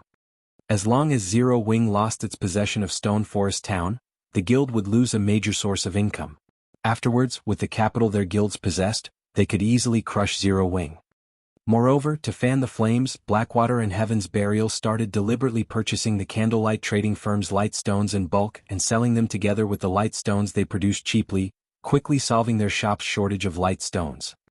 Although this would increase the Candlelight trading firm's income in the short term as well as incur losses for their own guilds, doing so would encourage Candlelight's customers to gradually transition to shopping at the Heavenly Trading Firm and Blackwater Trading Firm in the long run. Due to this sudden development, the elite players originally planning to join Zero Wing started hesitating. After Aqua Rose received word of this development, she immediately conducted her own investigation. The joy she felt from successfully recruiting Alluring Summer vanished in an instant. Following which, Aqua Rose contacted Shifeng saying, "Guild leader, this is our overall situation as of now." In less than an hour since news of the crusade failing had spread, the Candlelight trading firm's sales of the Lightstones had increased by nearly 5 times. As a consequence, both the Heavenly and Blackwater trading firms had managed to plunder the popularity Candlelight had garnered through the advanced mana armor kits. As for the number of players trying to join Zero Wing, that had directly fallen by half. This was not good news for Zero Wing, which was currently in urgent need of manpower. Blackwater and Heaven's Burial sure are good. Only they would dare to do something like this. Shifeng could not help but sigh ruefully as he looked at the Candlelight trading firm's income and traffic situation. Guild leader, you're still in the mood to joke around? If they really start mass-producing light stones, we will be in so much trouble, Aqua Rose said, pouting. Moreover, you've also seen for yourself how bad Stone Forest Town's situation is by now. Based on our investigations, those monsters' numbers are continuously increasing. Current estimates put them at over 100,000 already. Moreover, they've also begun spreading out. It won't be long before they come attacking Stone Forest Town. Shifeng took a look at the report sent over by Aqua Rose. In one of the video recordings, he had spotted a familiar figure. This figure was none other than the one-horned humanoid monster. Only, it had improved significantly compared to when he first saw it. At this point, it had already reached level 53. Its HP had undergone a qualitative transformation as well, rising from being over 1 million to 6 million. Now the humanoid monster was at the standard of a level 50 lord. Back then, it had only been at the standard of a level 40 chieftain. Its improvement speed was truly terrifying. Fortunately, these one-horned monsters were very few. The majority of the monster army consisted of level 50 to level 60 wild beast-type monsters. Their intelligence and combat standards were clearly beneath the humanoid monsters. Even so, these wild beasts already possessed the combat standards of ordinary players. This situation was a disaster for ordinary players. If these monsters continued developing, Shifeng did not doubt that the entire Star Moon Kingdom would fall into danger. Since the Blackwater Corporation wants to hit us while we're down, let's fulfill their wishes. Any player who purchases 2 or more stacks of light stones will have to pay 2 silver per light stone. If players only buy 1 stack, they'll receive the normal rate of 80 copper per piece, Shifeng said, chuckling. As for those monsters, just ignore them for now. We'll continue doing what we need to do. It still isn't certain who will have the last laugh. If this situation had happened before he had obtained the magic tower design, he really would have worried about those monsters, which were nurtured by the evil god's temple. Now, however, things were different. As long as Stone Forest Town's magic tower got constructed, aside from NPC cities and some of the more fortified NPC towns, Stone Forest Town would definitely be the safest place in Star Moon Kingdom. If the monsters from the evil god's temple were to spread throughout the entire Star Moon City region, the one crying tears of regret at that time definitely would not be him. Are we really going to ignore them? Aqua Rose was still very worried. Although she knew that Zero Wing still had other sources of income, the magic crystal income of Stone Forest Town was very important to them. Without a supply of magic crystals, the guild's development would very quickly come to a standstill. Relax, Shifeng said confidently. The magic tower was no trifling matter. Otherwise, it would have never become the mainstream defensive building in God's domain. Time passed quickly. After spending most of his day working, Shifeng finally completed the construction of the magic tower. The instant the tower was done, Shifeng's EXP rose tremendously. His forging proficiency also increased directly by 500 points. To an advanced forger like Shifeng, raising his proficiency by even a single point was a very difficult task. He needed to make multiple advanced items for that to happen. Normally, an advanced forger would have to spend the entire day working in order to gain 500 proficiency. At the same time as the construction was completed, the magic tower, which he had situated in the center of Stone Forest Town, released a blue pulse that gave everyone within the town the feeling they were under observation. What's this thing? Players throughout the town quickly noticed the lofty magic tower. At the top of the tower sat a gigantic crystal glowing a faint blue. The crystal was like the moon illuminating the night sky. This scene piqued everyone's curiosity about the tower. Previously, while Shifeng was building the magic tower, a layer of fog had shrouded the tower itself and the area around it. Others couldn't see what was going on beyond the fog. They only knew that something was under construction. After seeing this tall building, everyone was fascinated by the magic tower's appearance. Meanwhile, Shifeng himself was currently standing atop the magic tower, one hand resting on the giant crystal. He then started activating the magic tower. The magic tower had a total of 3 functions. The first function was attacking distant targets. The power of the magic tower's attacks rivaled that of the basic mana pulse cannon. However, unlike the latter, the magic tower's attacks had a very short cooldown, roughly similar to that of defense turrets. The second function was reconnaissance. The tower was capable of locating any target within a 10,000-yard radius. The third function was also the favorite function of the various large guilds: mana density improvement. The magic tower's mana density improving capabilities were far from comparable to those of a mana tower, which could be constructed only in cities. The total effectiveness of 5 magic towers was not even 1/3 of that of a mana tower. Even so, this result was already plenty good for a town. After all, the process of promoting a town to a city was a long and arduous one. The magic tower was equivalent to a transitional building. System: do you wish to activate the magic tower? Activating the tower will cost 1,000 magic crystals, while maintaining the tower's mana gathering function for a day will cost 500 magic crystals. Activate. Shifeng clicked the activate button without hesitation.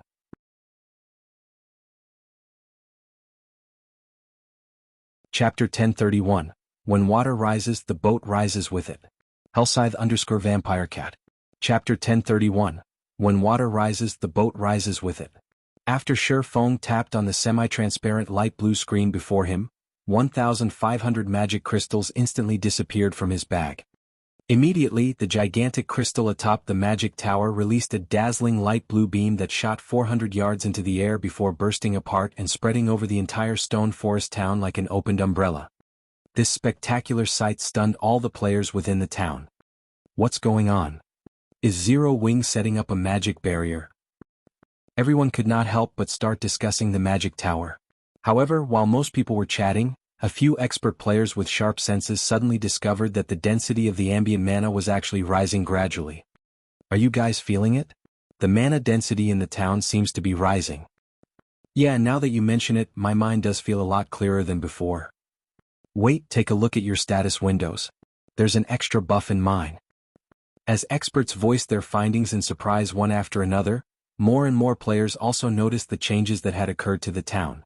When someone mentioned the appearance of a buff in their status window, everyone promptly called out their status windows as well.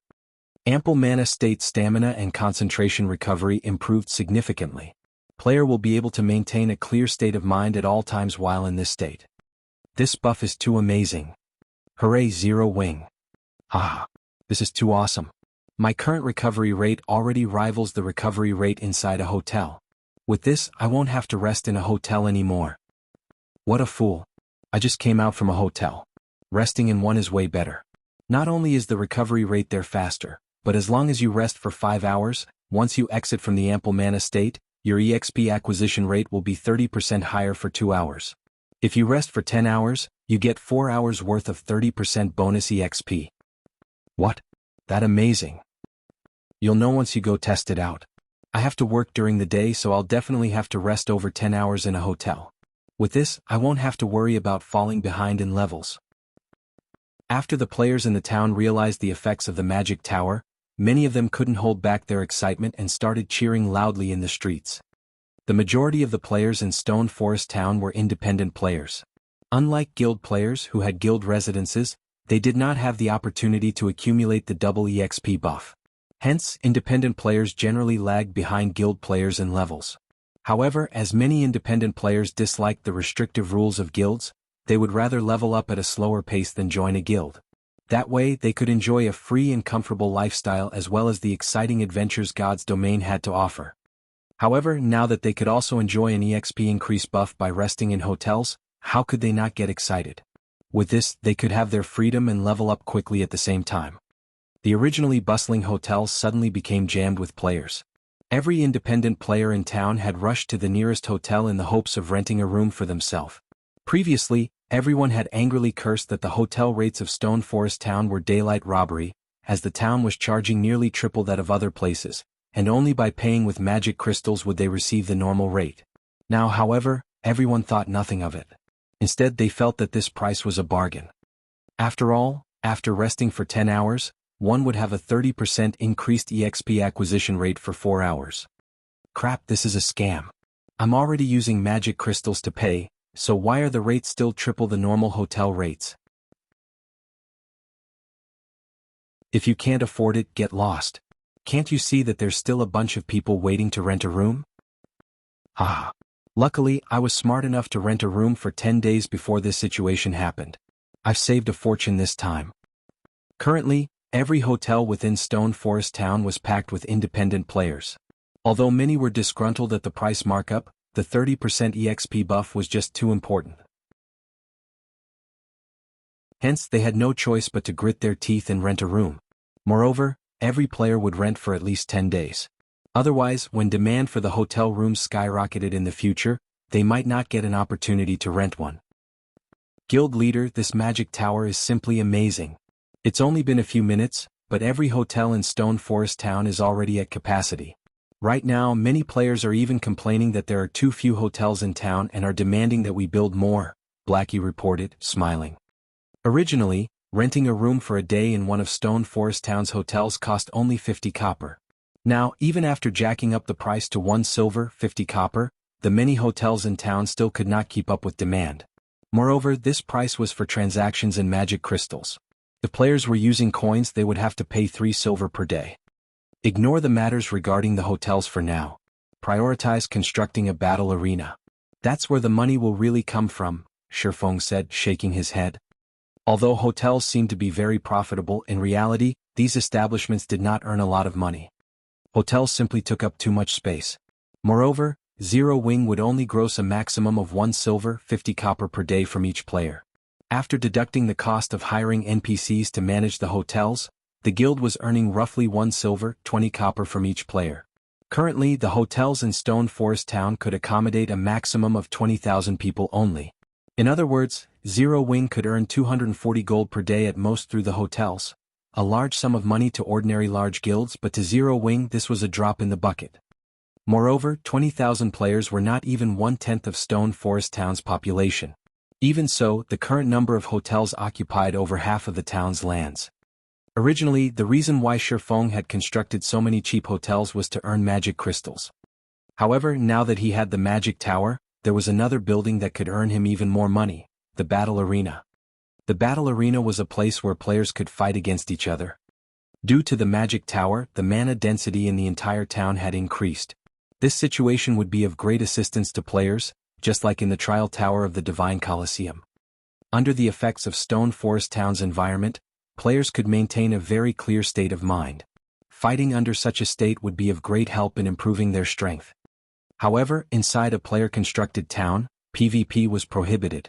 The only place players could fight against each other in a town was at a battle arena. When the time came, the 200,000 or so players residing in Stone Forest Town would definitely head to the battle arena to improve themselves through PvP. At that time, the money Zero Wing could earn through the battle arena would no doubt far surpass the income they were currently making from the hotels. "I'll get it done right away." Blackie's eyes glowed when he heard Shifeng's explanation. At the same time, the matter regarding Stone Forest Town gradually spread throughout the entire Star Moon Kingdom. As a result, independent players who were tempted to head to the Undead Gorge started having second thoughts. Getting 4 hours of 30% increased EXP acquisition rate was no laughing matter, particularly for independent elite and expert players. This was a rare opportunity to level up quicker. If utilized properly, even if they could not completely catch up to guild players, at the very least, they wouldn't be left too far behind. Star Moon City, Blackwater's residence. Damn it. To think Zero Wing would still have such a move. Abandoned Wave's expression turned very ugly when he received the news regarding Stone Forest Town. At this rate, the more time they wasted, the more troublesome Zero Wing would become. At the same time, his heart was also filled with sheer envy, and he grew even more impatient to obtain Stone Forest Town. Following which, he looked at the subordinate standing beside him and commanded, "Immediately notify Singular Burial's side. Tell them that there's a change of plans. We're going to take action ahead of time."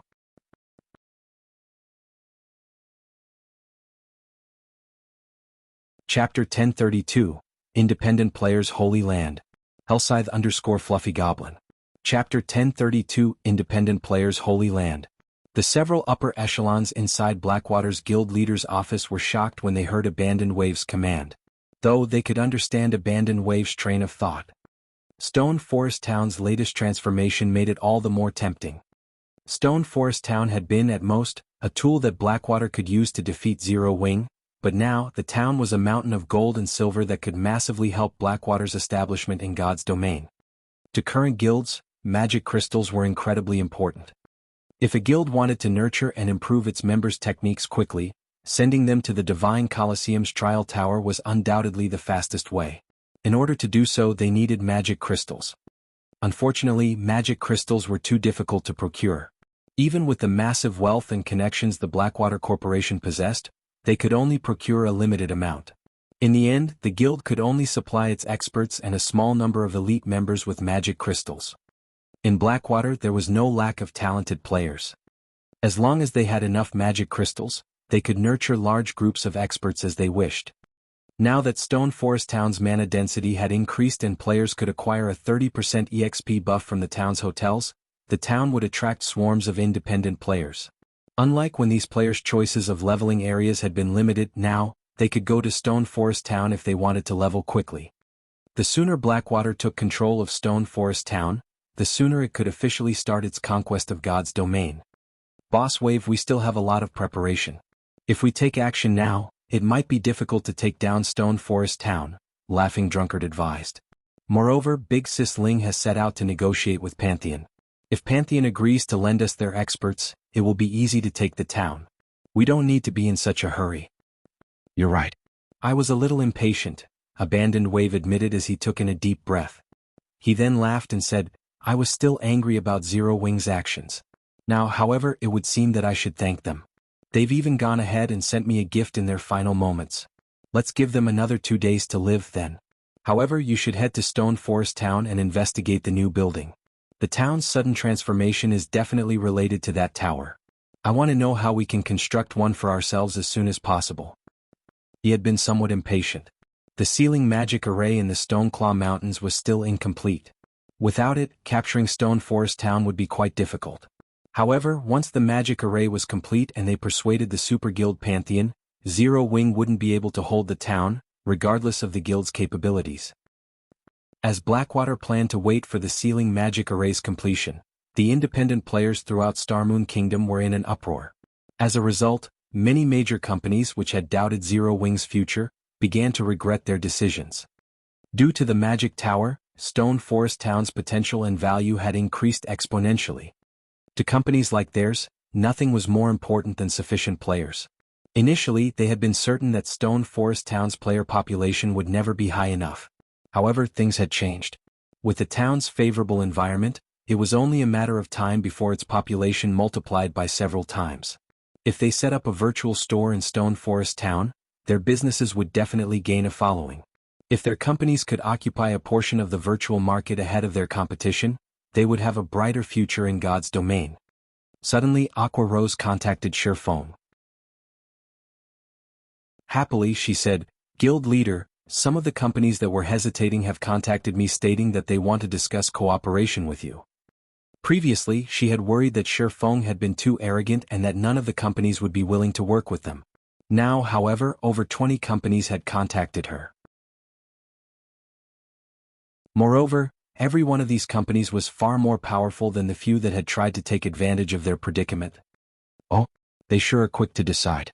Unfortunately, there are still matters that demand my attention. Arrange a meeting with them for 4 hours from now in White River City's Candlelight trading firm, Shirfong instructed her after some thought. It had been quite some time since Blackwater had annexed Ouroboros. This should be the best time to purchase the guild's training center. If he waited any longer, something unexpected might happen. Previously, he had learned a lot about the training center from Gentle Snow. He had to admit that Ouroboros was indeed a veteran first-rate guild. The fact that the guild had dominated multiple virtual reality games over the years was not without reason. Its training center alone was impressive. Not only was the training center fully equipped with everything a guild needed to nurture expert players, but it was also larger than the Big Dipper training center.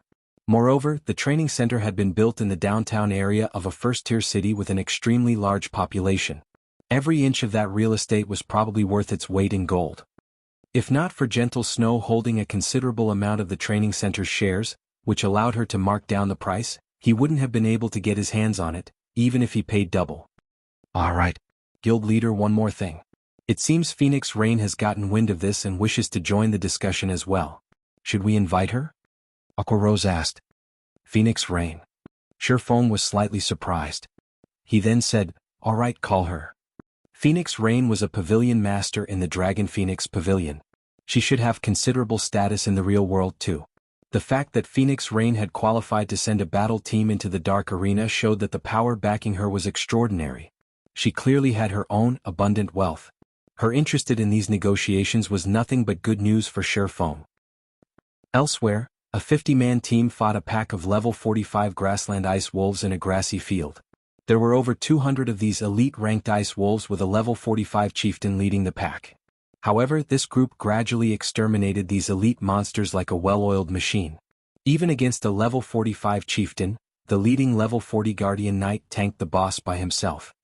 Boss, I heard that we can get a 4-hour 30% EXP bonus buff by resting in Stone Forest Town. Should our Snowfall team head there? Stone Forest Town is very close to the Stoneclaw Mountains. With the 30% EXP buff, we'll level faster in the dungeon than out here in the field. We can reach level 40 sooner than planned. Moreover, with our adventurer team's strength, grinding monsters in the dungeon's inner area shouldn't be a problem. We'd be better off going to the Stoneclaw Mountains than the Undead Gorge. That's right, leader. Snowfall is one of Starmoon Kingdom's top adventurer teams.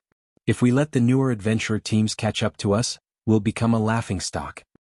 Alright, Snowfall will continue our development in Stone Forest Town then. After the news about Stone Forest Town spread, the various powerful adventurer teams across Starmoon Kingdom began to make their way towards the Stoneclaw Mountains. For a time, Stone Forest Town became a hub of the various adventurer teams. As the various adventurer teams and independent players headed towards Stone Forest Town, Shifeng finished the town's battle arena in the center of town. The building already took up as much space as Zero Wing's residence, its 5-story height casting a shadow over the residence. One could say that it was the most majestic building in Stone Forest Town.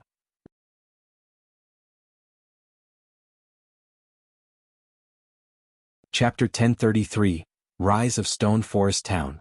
Hellscythe_Fluffy Goblin. Chapter 1033, Rise of Stone Forest Town. Shifeng was satisfied with the finished battle arena. The battle arena had a total of 5 floors. This was Stone Forest Town's current limit. If he wished to construct it higher, it would have to occupy a larger area. However, Stone Forest Town was only a small town. There wasn't much room. Even so, the 5-story battle arena had been considerably costly to build. A single floor already cost 1,000 gold, and this did not include all the cost of the various decorations and props. With the money he had spent on this 5-story building, he could have easily purchased a high-potential plot of land in a major city. Of the 5 floors, players could rent the combat rooms on the first 3 floors.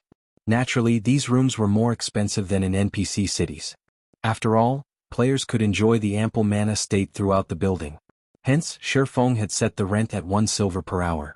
While ordinary players might consider this a steep price, the independent players capable of reaching Stone Forest Town all possessed relatively high combat standards. This price should not be a problem for these players. As for the 4th floor, Shifeng intended to use it to hold a weekly tournament. Champions would be awarded excellent weapons and equipment as well as coins. Shifeng also intended to use this tournament to attract expert players. If the opportunity presented itself, he could recruit talented players through the tournament.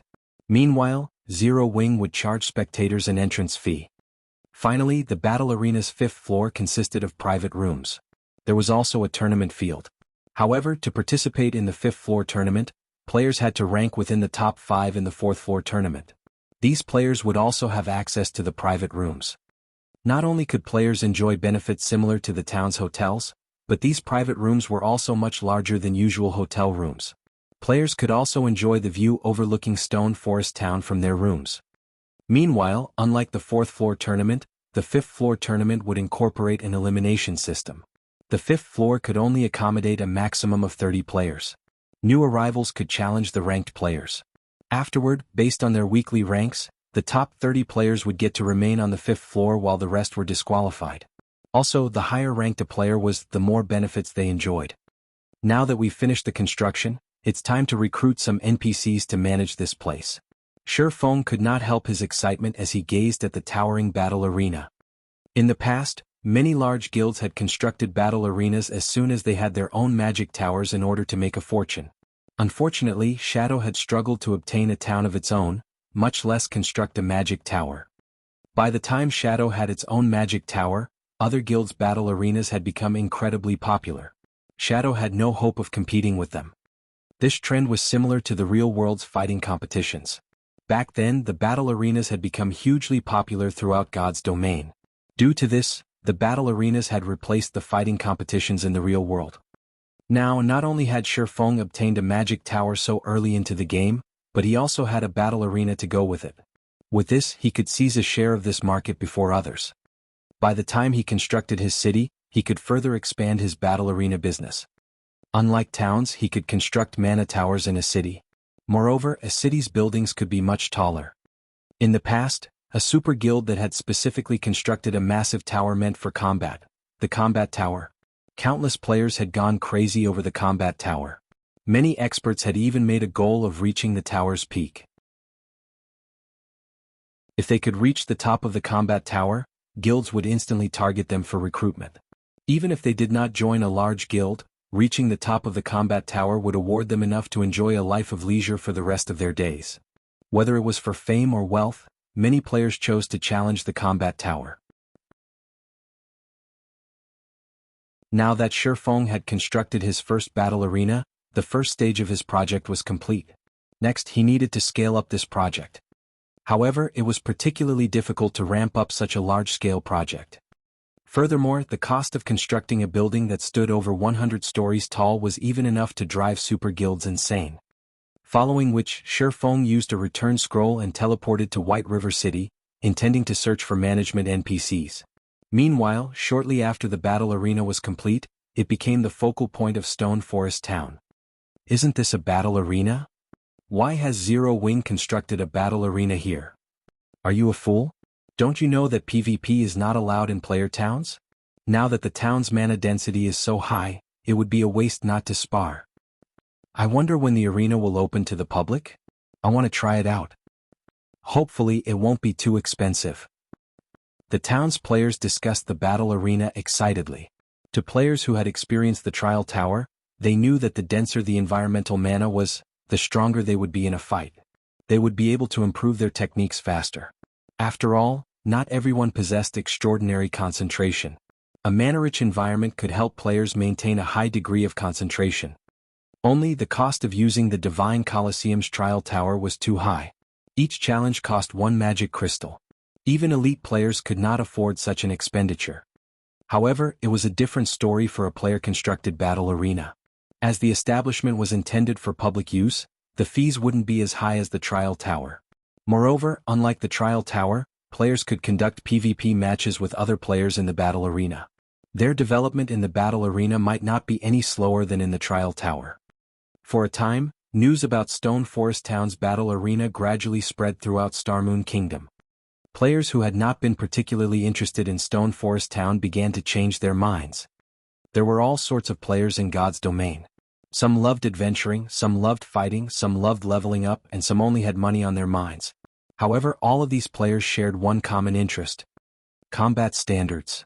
Even expert players found it difficult to endure the Divine Colosseum's prices.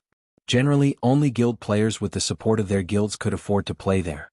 As for NPC City's underground arenas, while one could gain some combat experience from fighting there, fighting for long periods would easily cause one to lose focus. When that happened, players needed to take a break and rest. The ample mana state just so happened to make up for this flaw. There is no stopping Zero Wing now. How great would it be if I were a member of Zero Wing? If that were the case, traveling to the battle arena would be more convenient. Suddenly, more and more players wanted to travel to Stone Forest Town. Seeing this, the several major companies that had broken off their discussions with Zero Wing regretted their decision even more. When they heard the news, these companies immediately sent new representatives to contact Aqua Rose, claiming that the previous representatives had declined Zero Wing's offer without the company's consent and had thus been fired. They also expressed their wishes to re-enter negotiations with Zero Wing. These companies had looked down on Zero Wing with contempt, thinking that Blackwater's victory over the guild was certain. However, even now Blackwater couldn't touch Zero Wing. The most it could do was whittle Zero Wing down. However, now that Zero Wing had a gold mine like Stone Forest Town, it was practically impossible for Blackwater to weaken Zero Wing with its minor harassments. As everyone discussed Stone Forest Town, Shifeng finally returned to White River City.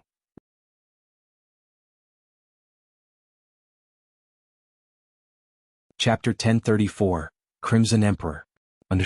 Chapter 1034, Crimson Emperor. Upon returning to White River City, Shifeng discovered that the number of players teleporting into the city had increased, particularly the members of other guilds. All around he could see guild players. Moreover, they were extraordinarily high-leveled, with the lowest being level 39 and the team leaders being level 40 experts at the very least. This situation confused Shifeng slightly. However, he quickly shook the thought out of his head. Right now, hiring NPC managers for the battle arena had utmost importance. To avoid attention, he took an advanced horse carriage to the Adventurers Association. Shortly after Shifeng left the teleportation hall, a team of 20 players appeared inside. These players each wore an emblem shaped like a crimson flame. The lowest leveled player among them was level 40. The equipment they wore also radiated the glowing effects unique to dark gold equipment. The white-haired man standing at the head of the group was even a level 41 Guardian Knight, whose appearance suggested that he had experienced the vicissitudes of life. The man carried a diamond-shaped shield with a dragon printed on it slung on his back and a blood-red longsword inserted inside the shield. Despite this long sword clearly being a one-handed sword, the width of its guard was wider than the man's shoulders, while the length of its hilt matched a two-handed sword's. Combined with the blade, the sword was nearly as tall as he was. Seen from afar, the man appeared to wield a bloody cross. As he stood in the spacious teleportation hall, he was extremely conspicuous. Yet, despite the eye-catching composition of this team of 20, everyone who saw this team would almost immediately shift their gazes away, not daring to take a second look. The reason for such a reaction was these players' emblem, which indicated they belonged to the Dark Knight Empire's veteran super first-rate guild, Crimson Emperor. Crimson Emperor was also the ruler of the Dark Knight Empire. No guild in the entire empire dared to make an enemy of it. The Guardian Knight leading the team was even head and shoulders above his team members. He was Crimson Emperor's top 5 Guardian Knight, Cuttlefish, also known as the Iron Wall, and someone who had witnessed Crimson Emperor's gradual growth from an ordinary guild into the super first-rate guild it was today. At this time, a middle-aged man on the team looked towards the leading Guardian Knight and asked, "Uncle Cuttlefish, we were in the middle of raiding a Hell Mode large-scale team dungeon. Why did you suddenly call us to come all the way over here?" "I've also just received a notice about this from the guild. It seems that some ancient ruins were found at the Twin Towers Kingdom. Currently, all guilds that have received news about it have already dispatched teams. Crimson Emperor naturally cannot let this opportunity pass either," Cuttlefish replied. Although he was already an old man in his 60s, his voice was just like a young man's, filled with energy. "Ancient ruins?" An elegant and slim female elementalist asked curiously, "Is there something special about those ruins? Is there really a need for us main force members to take action as well?" "That's right. The ancient ruins discovered are like a huge maze. It is massive inside, however only teams of 20 are allowed. After entering, teams are immediately teleported to an area with monsters that have a chance of dropping a kind of slate fragment. Those who complete a set can exchange for a mount inside the maze. Based on what we know so far, there are even mysterious iron mounts available for exchange. Moreover, this was only in the outer area. Currently, the various guilds are frantically fighting over the monsters inside. It is very difficult to enter the ancient ruins. The requirement for personal strength is extremely high. For efficiency's sake, the guild leader is sending us to pioneer the way," Cuttlefish explained. Everyone else on the team immediately gaped in shock upon hearing this. The importance of mounts to a guild went without saying. Just the number of bronze mounts Crimson Emperor obtained was not even enough for the guild's internal experts, much less mysterious iron mounts. Yet now they could obtain mysterious iron mounts just by grinding in the outer area of some ancient ruins. Naturally, the upper echelons would freak out over this opportunity. However, before we head to the ruins, we need to establish a stronghold in White River City. So, Poisoned, you'll be responsible for visiting Zero Wing's residents and negotiating with them. Based on our investigations, Zero Wing has purchased the several plots of land around the teleportation house. Tell them that Crimson Emperor is interested in purchasing one. As for everyone else, split up and purchase some potions and scrolls," Cuttlefish instructed. "Uncle Cuttlefish, Zero Wing is just an upstart guild. Is there a need for Poison to make a special trip there? We are Crimson Emperor. If we want to buy a worthless plot of land, won't it be a done deal so long as we say the word?" A level 40 assassin asked in a somewhat displeased tone. Crimson Emperor was a veteran super first-rate guild. Nobody in the virtual gaming world did not know about it. The various guilds in the Dark Knight Empire also feared it greatly. Now their guild simply wanted to purchase a worthless plot of land, yet they, members of Crimson Emperor's main force, were actually sent to handle the negotiations. This was making a mountain out of a molehill. If things could really be settled with just a word, I wouldn't have Poison head over either. Cuttlefish could not help but smile bitterly. "Alright, enough. Poisoned, you head over and negotiate with Zero Wing. Make sure to pay attention to your attitude when negotiating with them. If they really won't sell, then there's no need to force the matter. God's Domain is unlike any other virtual reality game that has existed in the past. I believe that you guys have felt it as well. The waters in this game are much deeper than they appear to be. There is naturally a reason for Zero Wing being able to become Starmoon Kingdom's #1 guild." The female elementalist named Poisoned Wine silently nodded her head.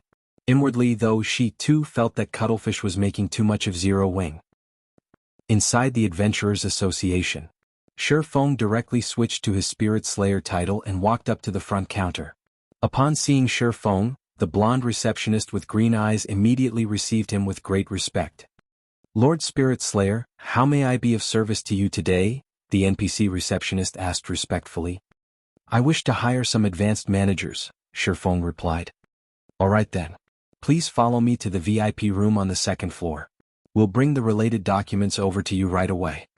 The NPC receptionist bowed before leading Shifeng up to the second floor. This scene immediately stupefied the players who had come to the establishment to receive quests. Who is that person? He actually got the receptionist beauty to escort him. Even a viscount of the city doesn't get to enjoy such treatment. That person is surely a top-tier expert. It would be great if I could get to know him. The players inside the main hall watched Shifeng enviously as he walked upstairs. Shortly after Shifeng arrived at the VIP room on the second floor, the NPC receptionist handed a file to him. The 4-star treatment really is fantastic. After taking just a glance at the first page of the file, Shifeng was shocked. In God's domain, players who wanted to hire advanced NPCs could do so only through the Adventurers Association. However, there were differences between advanced NPCs, with some possessing higher intelligence and some lower. The higher the intelligence an NPC possessed, the more human-like they would be. NPC managers with higher intelligence would be able to manage their tasks more effectively.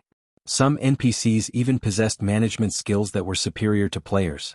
They were also more professional. Take Anna for example. Her intelligence was truly extreme. She could easily manage the entire Starstreak trading firm all by herself. However, NPC managers on Anna's level could be encountered only with luck. Shifeng had chanced upon Anna due entirely to a quest. Normally, encountering such an NPC was impossible. Generally, NPCs with more than 50 wisdom could already serve as considerably good managers, while NPCs whose wisdom reached 60 points were quite remarkable already. As for NPCs with 70 wisdom, only Tier 2 mages could achieve that standard. In the past, among the managers Shifeng had met, even the one with the highest wisdom had only 73 points in the attribute. Moreover, that NPC had already been considerably advanced in age. Even so, Shifeng had been quite excited when he found that old man. Back then, the old man had been able to manage an auction house single-handedly with perfect order. Now, however, among the 30 NPCs listed on the first page, Shifeng could see more than 10 with over 60 wisdom. Among them, there was even one with 71 wisdom, and this was only the first page. The file the NPC receptionist had handed him had over 100 pages.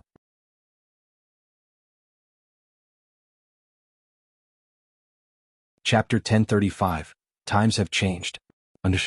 Chapter 1035, Times Have Changed. Before Shifeng realized it, he had already spent half an hour inside the serene and elegant lounge, reading through the files. The more he read, the more shocked he felt. High-wisdom NPCs, which were usually difficult to encounter, were now available to him in the thousands. Shifeng had even found an NPC with 80 wisdom. If not for the Mage God system stipulating that NPCs hired from the Adventurers Association could not be made into players' personal guards, Shifeng would very much have considered taking all these NPCs back with him to form an army of personal guards. I'll choose these 10 then. After Shifeng was done going through the name list, he selected the names of 10 advanced NPCs. 9 had over 70 wisdom, while 1 had 82 wisdom. In God's domain, an 82 wisdom NPC's intelligence was already equivalent to that of a Tier 3 NPC. Although Shifeng still wished to hire more, he had already reached his hiring limit. A small-sized town could hire at most 10 advanced NPCs. Moreover, hiring advanced NPCs was not a simple task. Unlike ordinary NPCs, which could be hired without limit and would only cost 2 gold coins a month in wages, one had to satisfy not only the salary demanded by these NPCs but also their conditions. Just the conditions of the 82 wisdom NPC Shifeng had pointed out could choke an ordinary guild to death. This was because said NPC actually demanded a salary of 10 gold coins per day. Shifeng also needed to pay a 1-month deposit in advance. In addition, the shop the NPC managed had to have at least 500 other workers. To an ordinary shop, having around 20 NPCs managing it would already be more than enough. One could run more than a dozen shops with 500 NPCs. Fulfilling this condition would be impossible for a single ordinary shop. Fortunately, Shifeng was running a large-scale battle arena. He needed to hire a lot of ordinary NPCs to run the establishment. Otherwise, there would be no way to cope with the large number of players visiting the arena every day.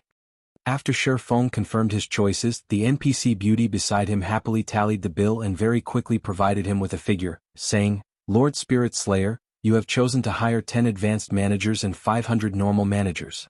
You will need to pay a 1-month deposit for all of them. The total is 4,000 gold. Once you complete the payment, we will have them sent to Stone Forest Town within an hour. May I know if Lord Spirit Slayer has any other requests?" "That will be all." Feng nodded. He then paid the 4,000 gold deposit, his heart feeling a slight sting. The average level of players had risen considerably by now, and the money they could earn was much higher than before. However, copper coins still possessed quite a significant purchasing power, not to mention gold coins. Most likely, there was not a single guild in the entire God's domain that was as generous as himself, directly spending 4,000 gold to hire NPCs to manage just a single establishment. However, Feng knew that this was a necessary expenditure. It was simply impossible for players to keep up with the management of a battle arena. After Feng was done hiring the NPCs, he checked the time. Seeing as there was not much time left before his meeting with the representatives of those major companies, he promptly left the Adventurers Association and took an advanced horse carriage to the Candlelight trading firm. Inside the VIP room on the Candlelight trading firm's 7th floor, the representatives of the various major companies had already been waiting here for quite some time now. However, none of them showed any signs of indignation. On the contrary, expressions of shock filled their faces. At this point, White River City was the most populous city in Starmoon Kingdom.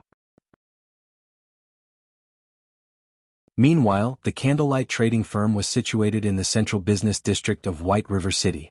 Aside from NPC-run establishments, the Candlelight trading firm's building was the tallest one in this area.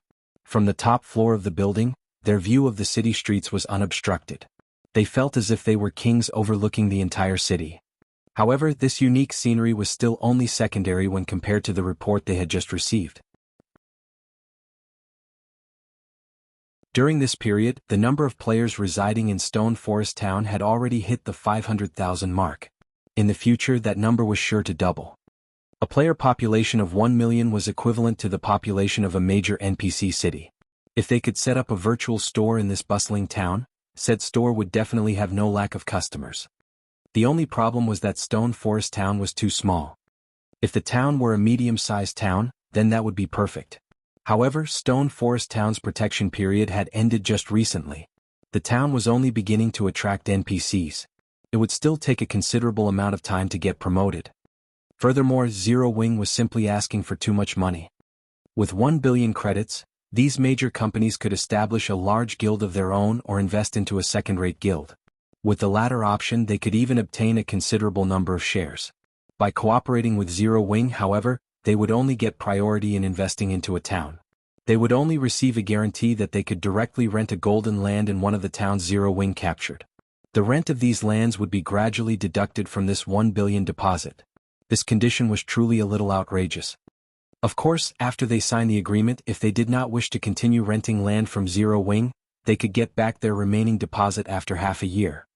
However, the representatives of the various major companies still intended to negotiate this price. After all, the current situation in Starmoon Kingdom was not particularly stable. There was also the Blackwater Guild persistently plotting against Zero Wing.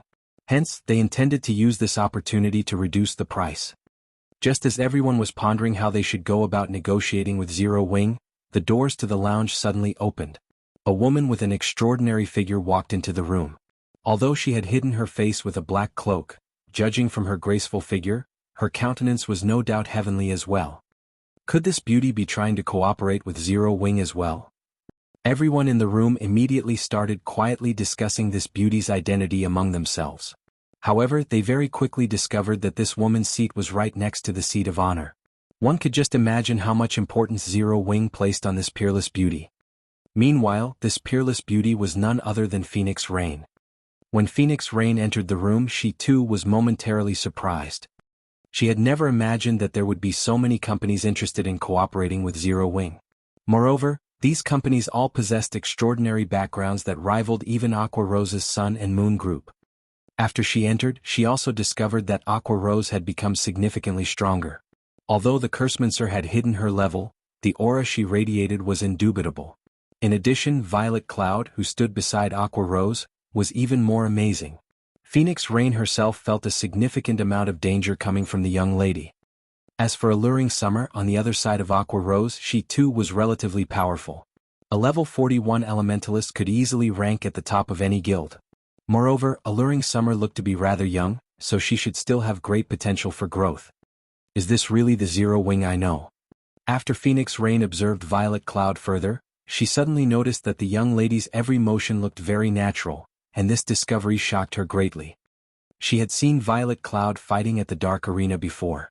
Although the young lady had not moved much at that time, Phoenix Rain could still tell that Violet Cloud had yet to reach the refinement realm. Nevertheless, after just a short time, Violet Cloud had gone directly from the half-step refinement realm into the refinement realm. Violet Cloud was clearly only a teenager, yet she had actually managed to reach the refinement realm at such a young age. If she were in the Dragon Phoenix Pavilion, she would definitely be considered one of the pavilion's top geniuses and nurtured heavily. After all, even a genius like Blue Phoenix had not reached the refinement realm at Violet Cloud's age. Shortly after Phoenix Rain took her seat, Shifeng entered through the doors.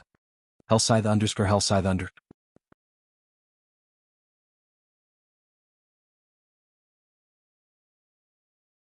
Chapter 1036, Zero Wings Foundations.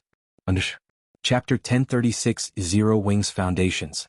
As soon as Shifeng set foot inside the room, everyone there automatically shifted their gaze towards him. Currently, Shifeng had already disguised himself as Black Flame using the demon mask. At this moment he was dressed in pitch-black armor and wore a black cloak. Two dazzling blood-red swords hung from his waist, glowing a faint red. The aura his body radiated resembled that of an unsheathed sword, sharp and dangerous. The feeling he gave off was as if it wasn't a human walking into the room but a demon that had just escaped the abyss. The atmosphere in the lounge instantly grew heavy upon his appearance.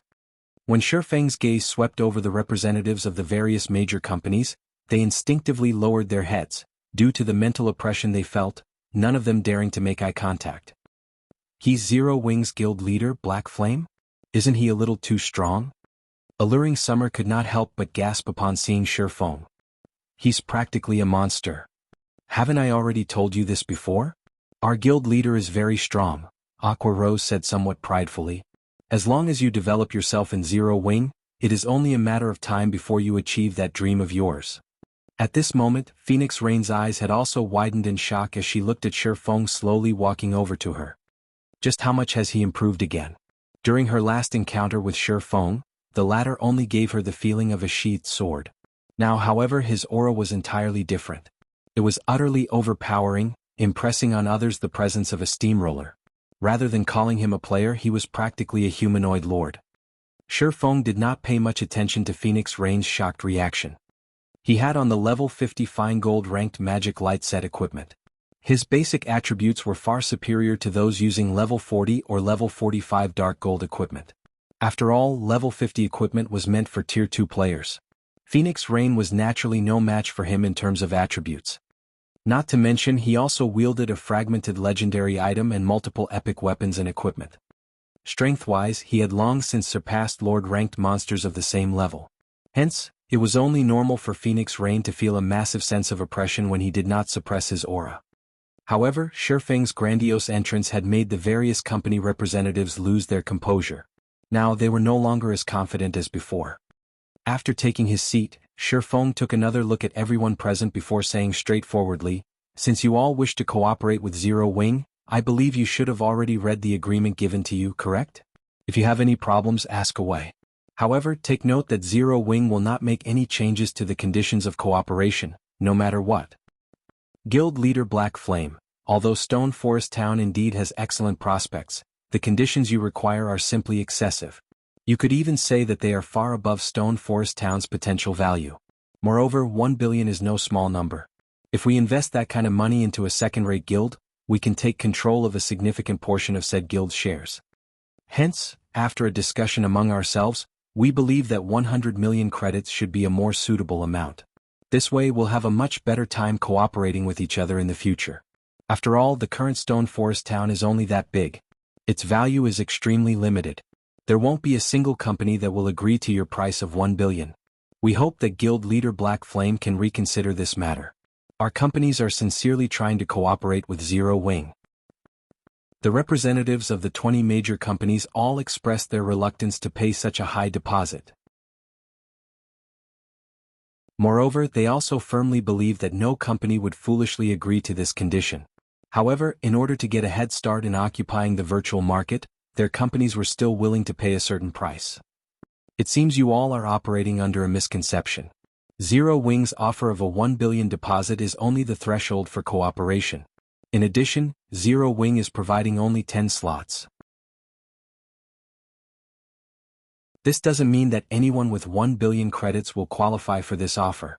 Shi Feng then chuckled and added, if you are dissatisfied with this offer, Zero Wing won't try to force you into accepting it. Before everyone could refute his words, Shi Feng took out an old book from his bag and placed it on the table. Staring at the book on the table, everyone was greatly confused at Shi Feng's intentions. They then clicked to check the book's information. Magic Tower Design. Could this be? Phoenix Rain immediately thought of the tower in Stone Forest Town upon seeing the name of this book. That's right.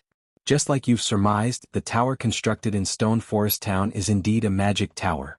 It is also the cause of Stone Forest Town's mana density increase, Shi Feng explained, smiling. I believe you all should have already seen for yourselves the effects of the magic tower, correct? Now, do you still think this 1 billion threshold is a little too high? Immediately, everyone in the room fell silent, shock plastered over their faces as they looked at the magic tower design. A hint of fanaticism gleamed in their eyes. Everyone had attributed the change in Stone Forest Town to the newly constructed tower. Hence, the people from the various large guilds as well as those from companies and corporations had immediately launched investigations into the tower. They all sought to obtain a magic tower for themselves. Unfortunately, they could not find any information regarding the magic tower whatsoever. They only knew that Zero Wing had built the tower. There were also rumors floating about that the magic tower might be a one-time use quest reward. Hence, Zero Wing had chosen to set up the tower at Stone Forest Town, using the opportunity to raise the town's value. However, they never imagined that players could actually build this thing. If Zero Wing could truly build as many magic towers as it wished and only needed to pay the production cost, then the guild's potential was indeed immense. In the future, as long as the guild captured a town, it could directly construct a magic tower in it and use the higher mana density in the town to attract large numbers of players. With this, Zero Wing would have another brand new Stone Forest Town. As for Stone Forest Town being too small, that would no longer pose a problem either. At that time, even obtaining a significant portion of the virtual market share would not be a dream for their companies. No wonder he's so confident. At this moment, Phoenix Rain was eyeing the magic tower design enviously. At the same time, she also felt fortunate that she had made this trip here. With the magic tower, trying to gather players and earning money would both be extremely easy to accomplish. Standing beside Shi Feng, Aqua Rose noticed the unflinching gazes of the various company representatives as well as their expressions, which stated that they would become Zero Wing's collaborator, no matter what. She nearly let out a laugh. Although Shi Feng had revealed the magic tower design, all everyone could see was the item's name. They could not open the book and view its actual contents. In the end, everyone had mistakenly believed that one could construct an unlimited number of magic towers with the design and did not know about the magic tower design's limitations. Of course, this could not be considered as Zero Wing being deceitful. This was simply a beautiful misunderstanding. Under the fanatic gazes of everyone, Shi Feng stored the magic tower design. Smiling, he said, "You've seen the item for yourselves. As for the qualifications for cooperation, 1 billion is the minimum requirement. Or to put it more precisely, 1 billion will only get you a plot of golden land in a town. Also, Zero Wing doesn't necessarily need 10 collaborators. If none of you have any problems, let's start the auction for the first slot."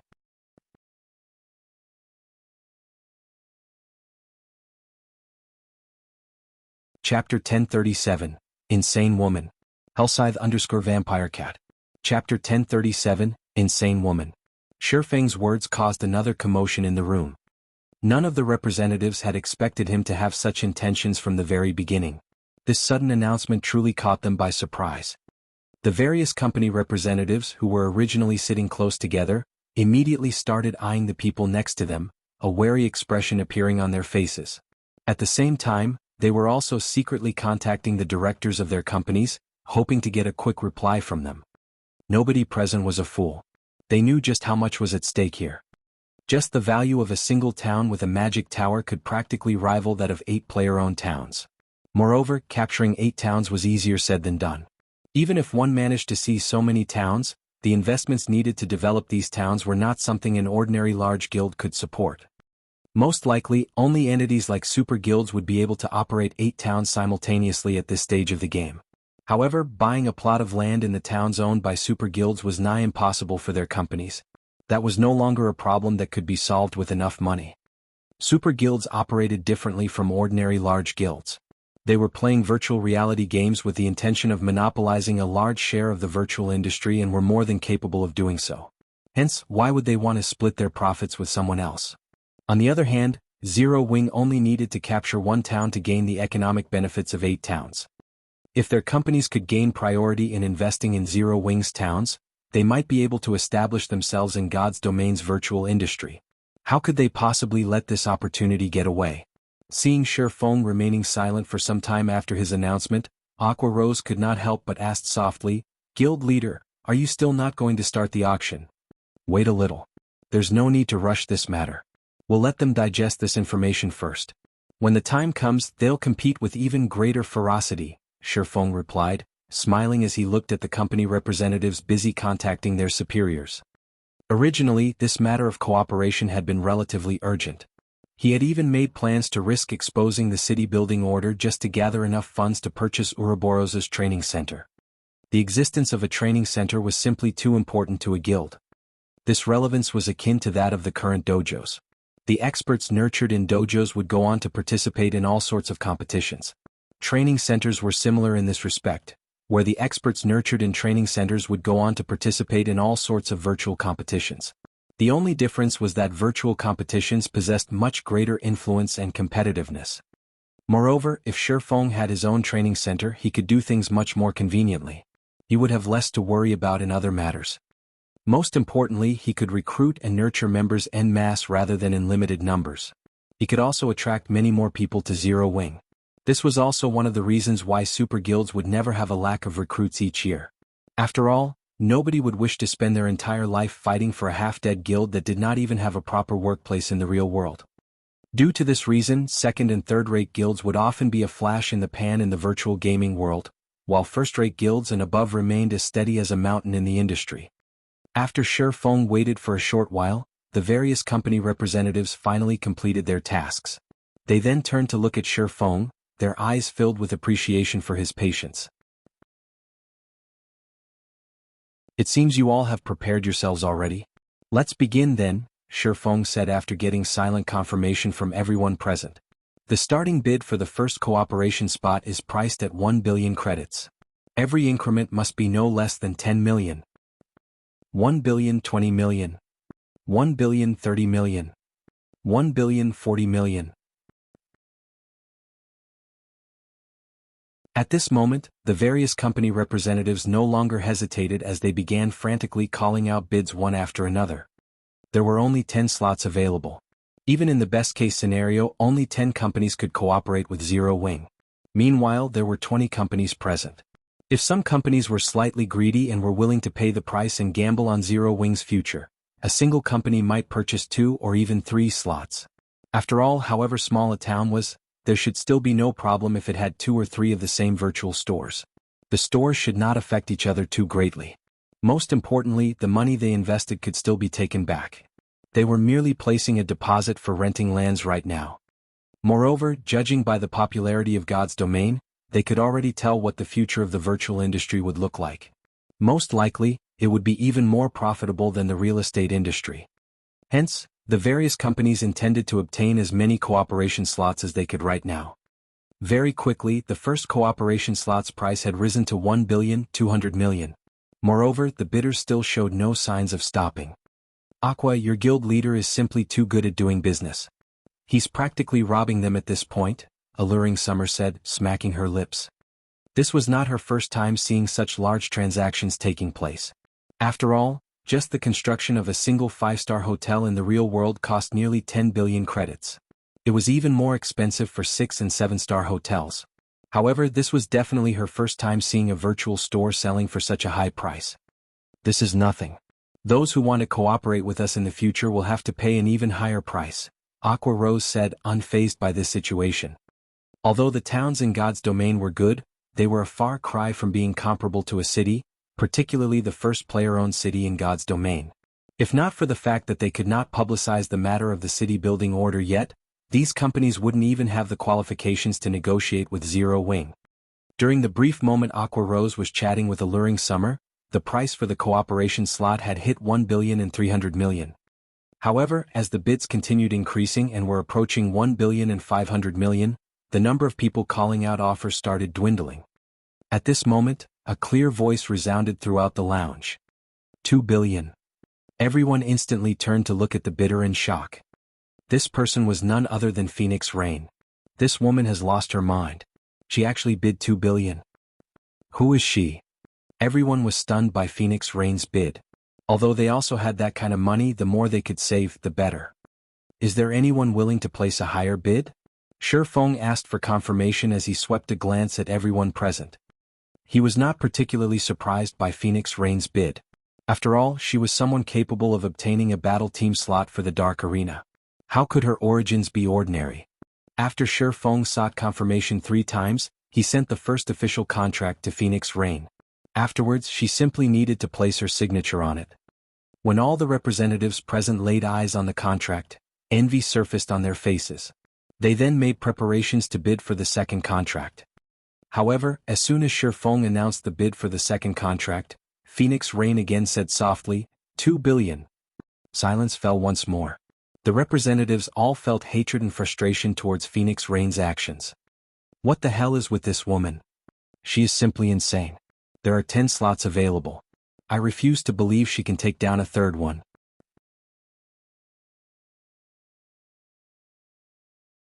Everyone initially thought that Phoenix Rain would hit her limit after purchasing a single slot for 2 billion. They never imagined that she would repeat her feat. However, in their opinion, Phoenix Rain should have run through the funds she had on hand after spending 4 billion. She should no longer be a threat in the following bids. Unfortunately, reality proved to be far crueler than these representatives thought. Without the slightest hesitation, Phoenix Rain bought 7 slots in succession, each for 2 billion credits. Her actions thoroughly frightened all the company representatives. They even started to suspect that Phoenix Rain was merely putting on an act for Zero Wing right now. However, just as everyone was thinking this, Phoenix Rain suddenly opened her mouth and said, "Guild leader Black Flame, there's no need to continue this auction.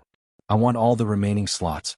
I hope that the two of us can sit down and discuss the matter of cooperation further instead of continuing to waste time here."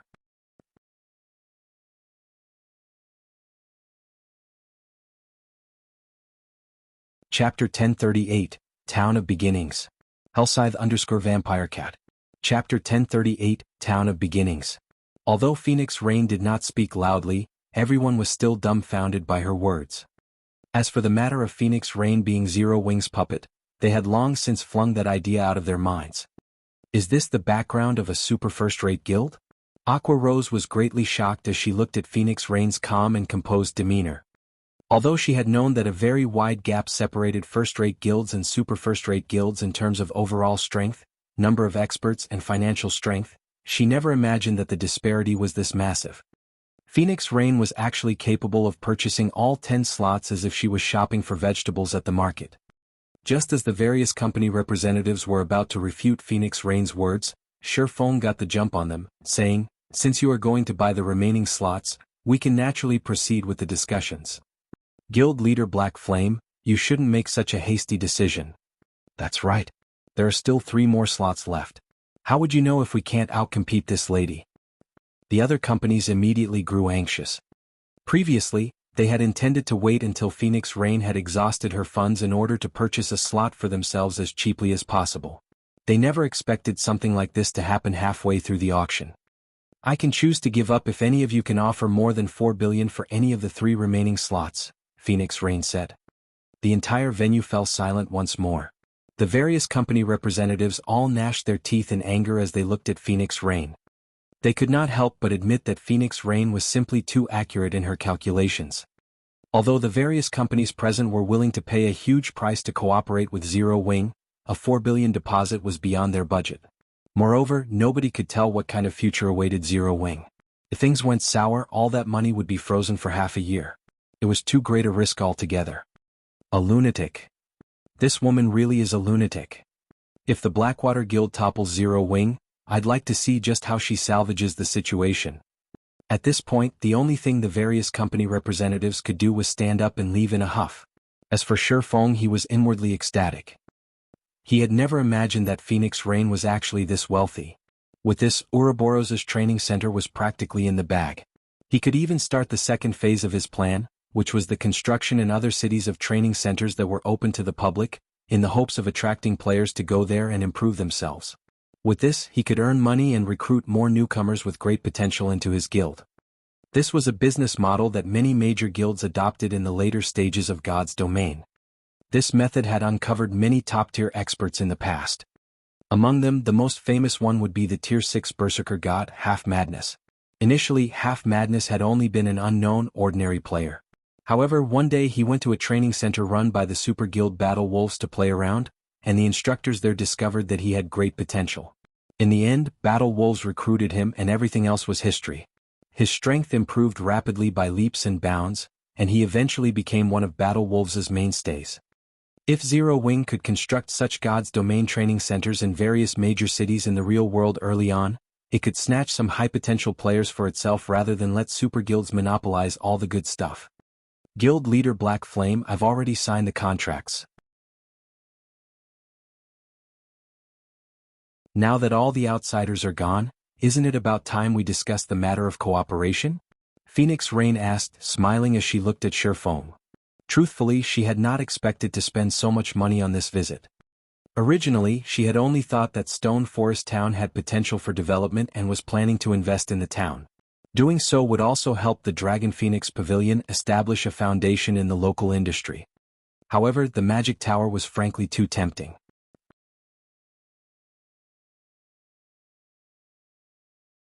Hence, she had invested practically all the funds she had on hand right now into Zero Wing. As the manager of a guild, she knew full well just how difficult it was to develop a town. Currently, the Dragon Phoenix Pavilion controlled 5 towns in total. However, none of them were particularly attractive to players. At best, players used them as a rest stop or a temporary base to save up on travel time to high-level maps. Once the protection period of these towns ended, their expenditures would definitely increase. At that time, not to mention making a profit, it would be great if the towns did not incur a deficit. If one were to compare economic benefits, all 5 of the towns combined did not even equal 1/10 of Stone Forest Town. However, if these towns also had a magic tower, players would no longer treat them as just a simple rest stop. Instead, the towns would become a mecca for players who wanted to improve their strength. Seeing as Phoenix Pavilion Master has spent so much money, I believe that your goal isn't just gaining priority in investing in Zero Wings towns. Instead, it should be the Magic Tower, correct? Shifeng said. That's right. I am indeed doing this for the Magic Tower. As long as you can construct a Magic Tower in a town I manage, I can give you 40% of the town's profits. How about it? Phoenix Rain said and nodded, her words replete with temptation. The Dragon Phoenix Pavilion was a super first-rate guild. Be it the ability to capture a town or to develop one, there was no comparison. Meanwhile, Shifeng only needed to construct a single Magic Tower in order to receive 40% of one town's profits. This offer would tempt anyone. I want 50%. I will also help you construct only one Magic Tower. Moreover, the location of the town you choose must not be in any of Starmoon Kingdom's neighboring countries, Shifeng said after giving the matter some thought. He could build only 4 more Magic Towers right now. Meanwhile, he needed at least 3 to protect a city. Hence, the most he could spare was 1 Magic Tower. If possible, he was more than willing to construct a few more towers for Phoenix Rain. After all, that was free money they were talking about. Moreover, the Magic Tower design was not unique. It was only a matter of time before other players obtained the design for it. Once the various guilds all possessed the design, the tower would no longer be valuable. Hence, he had to earn as much money off it as possible right now. As for nurturing competitors, this was simply an unnecessary worry. God's domain was just too massive. There were also countless people playing the game. On the other hand, how many players could a single town possibly contain? or even a single city. If he kept the magic tower for himself, the most he could use it for right now was as a decoration. Rather than do so, it would be much better if he converted the tower into sustained revenue. Moreover, it was much harder to operate a city than a town. The current Zero Wing would barely be able to afford the manpower and resources required. This was also the reason why he was mass recruiting members. Once he built his city, he would not have any energy to spare for managing any additional towns. Alright then. However, I have another condition. You need to get it done within 3 days. Previously, Phoenix Rain still wanted to renegotiate. However, seeing Shifeng's determined demeanor, she knew that that was not going to happen. However, at the very least she had secured one magic tower for herself, achieving her initial goal. That won't be a problem. Send the town's coordinates to me. When the time comes, I'll send some people over to build it. Shifeng did not mind this condition. Constructing a magic tower took only half a day, after which he would have one more source of income. Then he also would not have to worry about the construction fees for his city.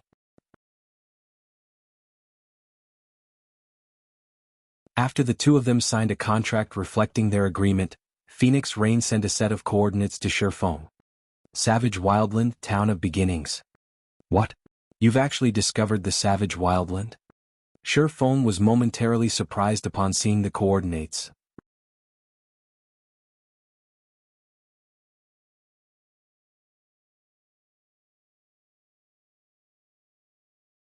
Chapter 1039, Humanity's Origins.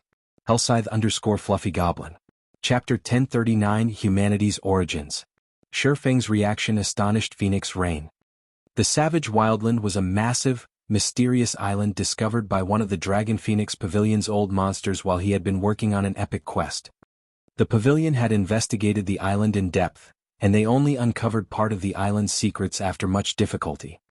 She hadn't expected Shifeng to react as if he knew the Savage Wildland's secrets when she had sent him the location. Do you know about the Savage Wildland? Phoenix Rain asked curiously. Only after browsing the library in the Apocalypse Empire's imperial capital had the Dragon Phoenix Pavilion found some information about the Savage Wildland. However, the information was very vague. The only thing it mentioned was that the Savage Wildland was the birthplace of humans, which is why the town on that massive island had been named the Town of Beginnings. Even the weakest monsters on the island were level 40. Moreover, the monsters exhibited considerably high combat standards. Even guild elite players could not solo the area's elite monsters of the same level. They needed to form groups of 3 to take one down. Furthermore, it was very easy to come across special elite and chieftain-ranked monsters. These monsters mostly moved in groups, making it considerably difficult to level up. This also made it difficult to attract players to the Town of Beginnings. Yet, the Town of Beginnings was too important to her. To utilize the town's true function, it needed to be promoted to a medium-sized town. She had been incredibly worried about this. Now that she had the magic tower, though, attracting players would be much easier. Yes, I've read about it in a book. I have heard it's humanity's birthplace. Shifeng nodded, though he did not reveal the frightening secret the Savage Wildland hid. In the past, when the Savage Wildland had first appeared, it had not attracted any attention whatsoever. First, it was simply too difficult to level up there. Rather than relying on the monsters, one would be better off grinding the useless monsters in low-resource areas. Moreover, the Savage Wildland's monsters were quite stingy. How stingy? Even after killing over 100 monsters, they wouldn't drop garbage or a single material item. One could only obtain a handful of copper coins or cheap materials by killing chieftain-ranked monsters or above. As for obtaining weapons and equipment, that was a pipe dream. Yet, nobody had imagined that this stingy island was actually a transit point connecting to other worlds. In the island's deeper regions, one sometimes came across spatial cracks that allowed players to explore other worlds. These spatial cracks were like random dungeons. However, one had to be lucky to find one. Meanwhile, these spatial cracks were only one of the Savage Wildland's benefits. The true value of the Savage Wildland was the Otherworld transfer gate in the heart of the island. Players were only required to pay some magic crystals to utilize this gate. Unfortunately, players could only use the gate once per week. Due to this, a large number of players had swarmed the Savage Wildland in the past. However, back then the Savage Wildland had already fallen under the Super Guild Pantheon's control. Anyone who wished to utilize the transfer gate had been required to pay an exorbitant fee.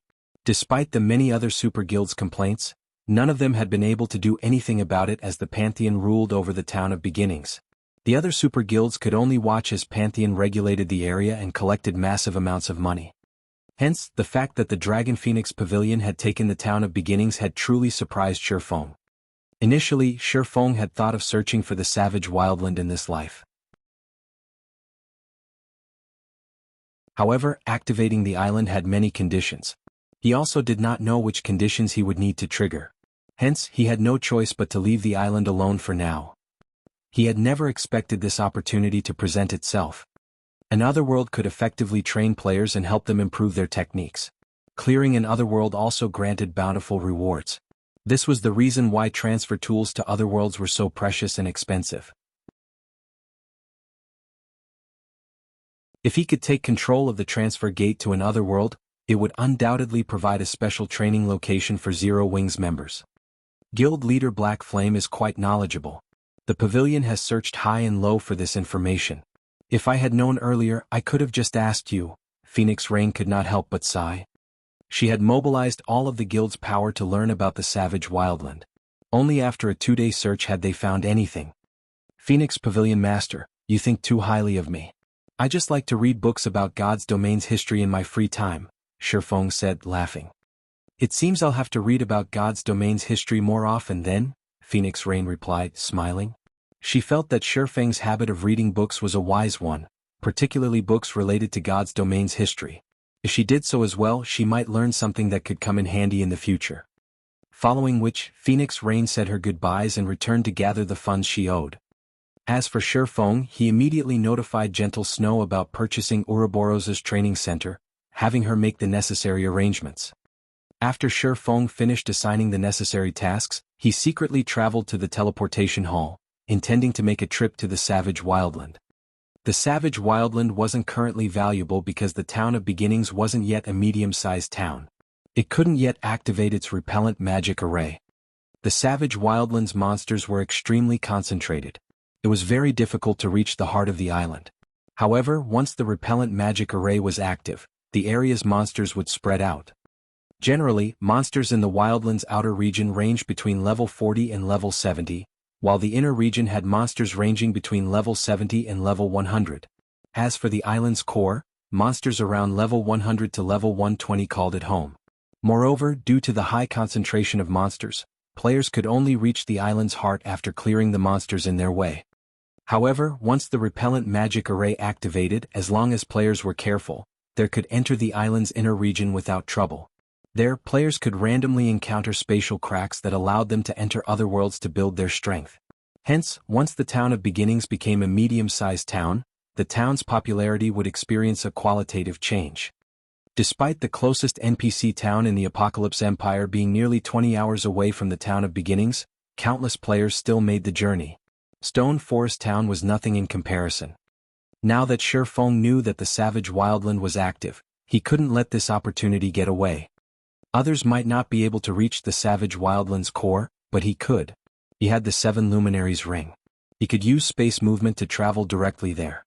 Only, if he accidentally came across monsters over level 100 in the core region, it was highly likely that he would die. However, Shifeng was willing to take the risk. As long as he could set coordinates for a teleportation magic array in the core region, Zero Wings members could just teleport there in the future, easily entering an otherworld to improve their strength.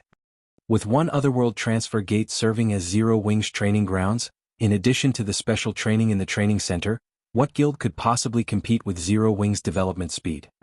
You're tuning in to the Han Lee's Wuxia Adventures YouTube channel. We're so grateful for your support, and don't forget to subscribe to join us on this incredible journey through captivating stories. Your generosity through donations truly makes a world of difference, as it's the primary source of revenue that allows me to expand and enhance this channel for you. Thank you from the bottom of my heart for being a part of this adventure.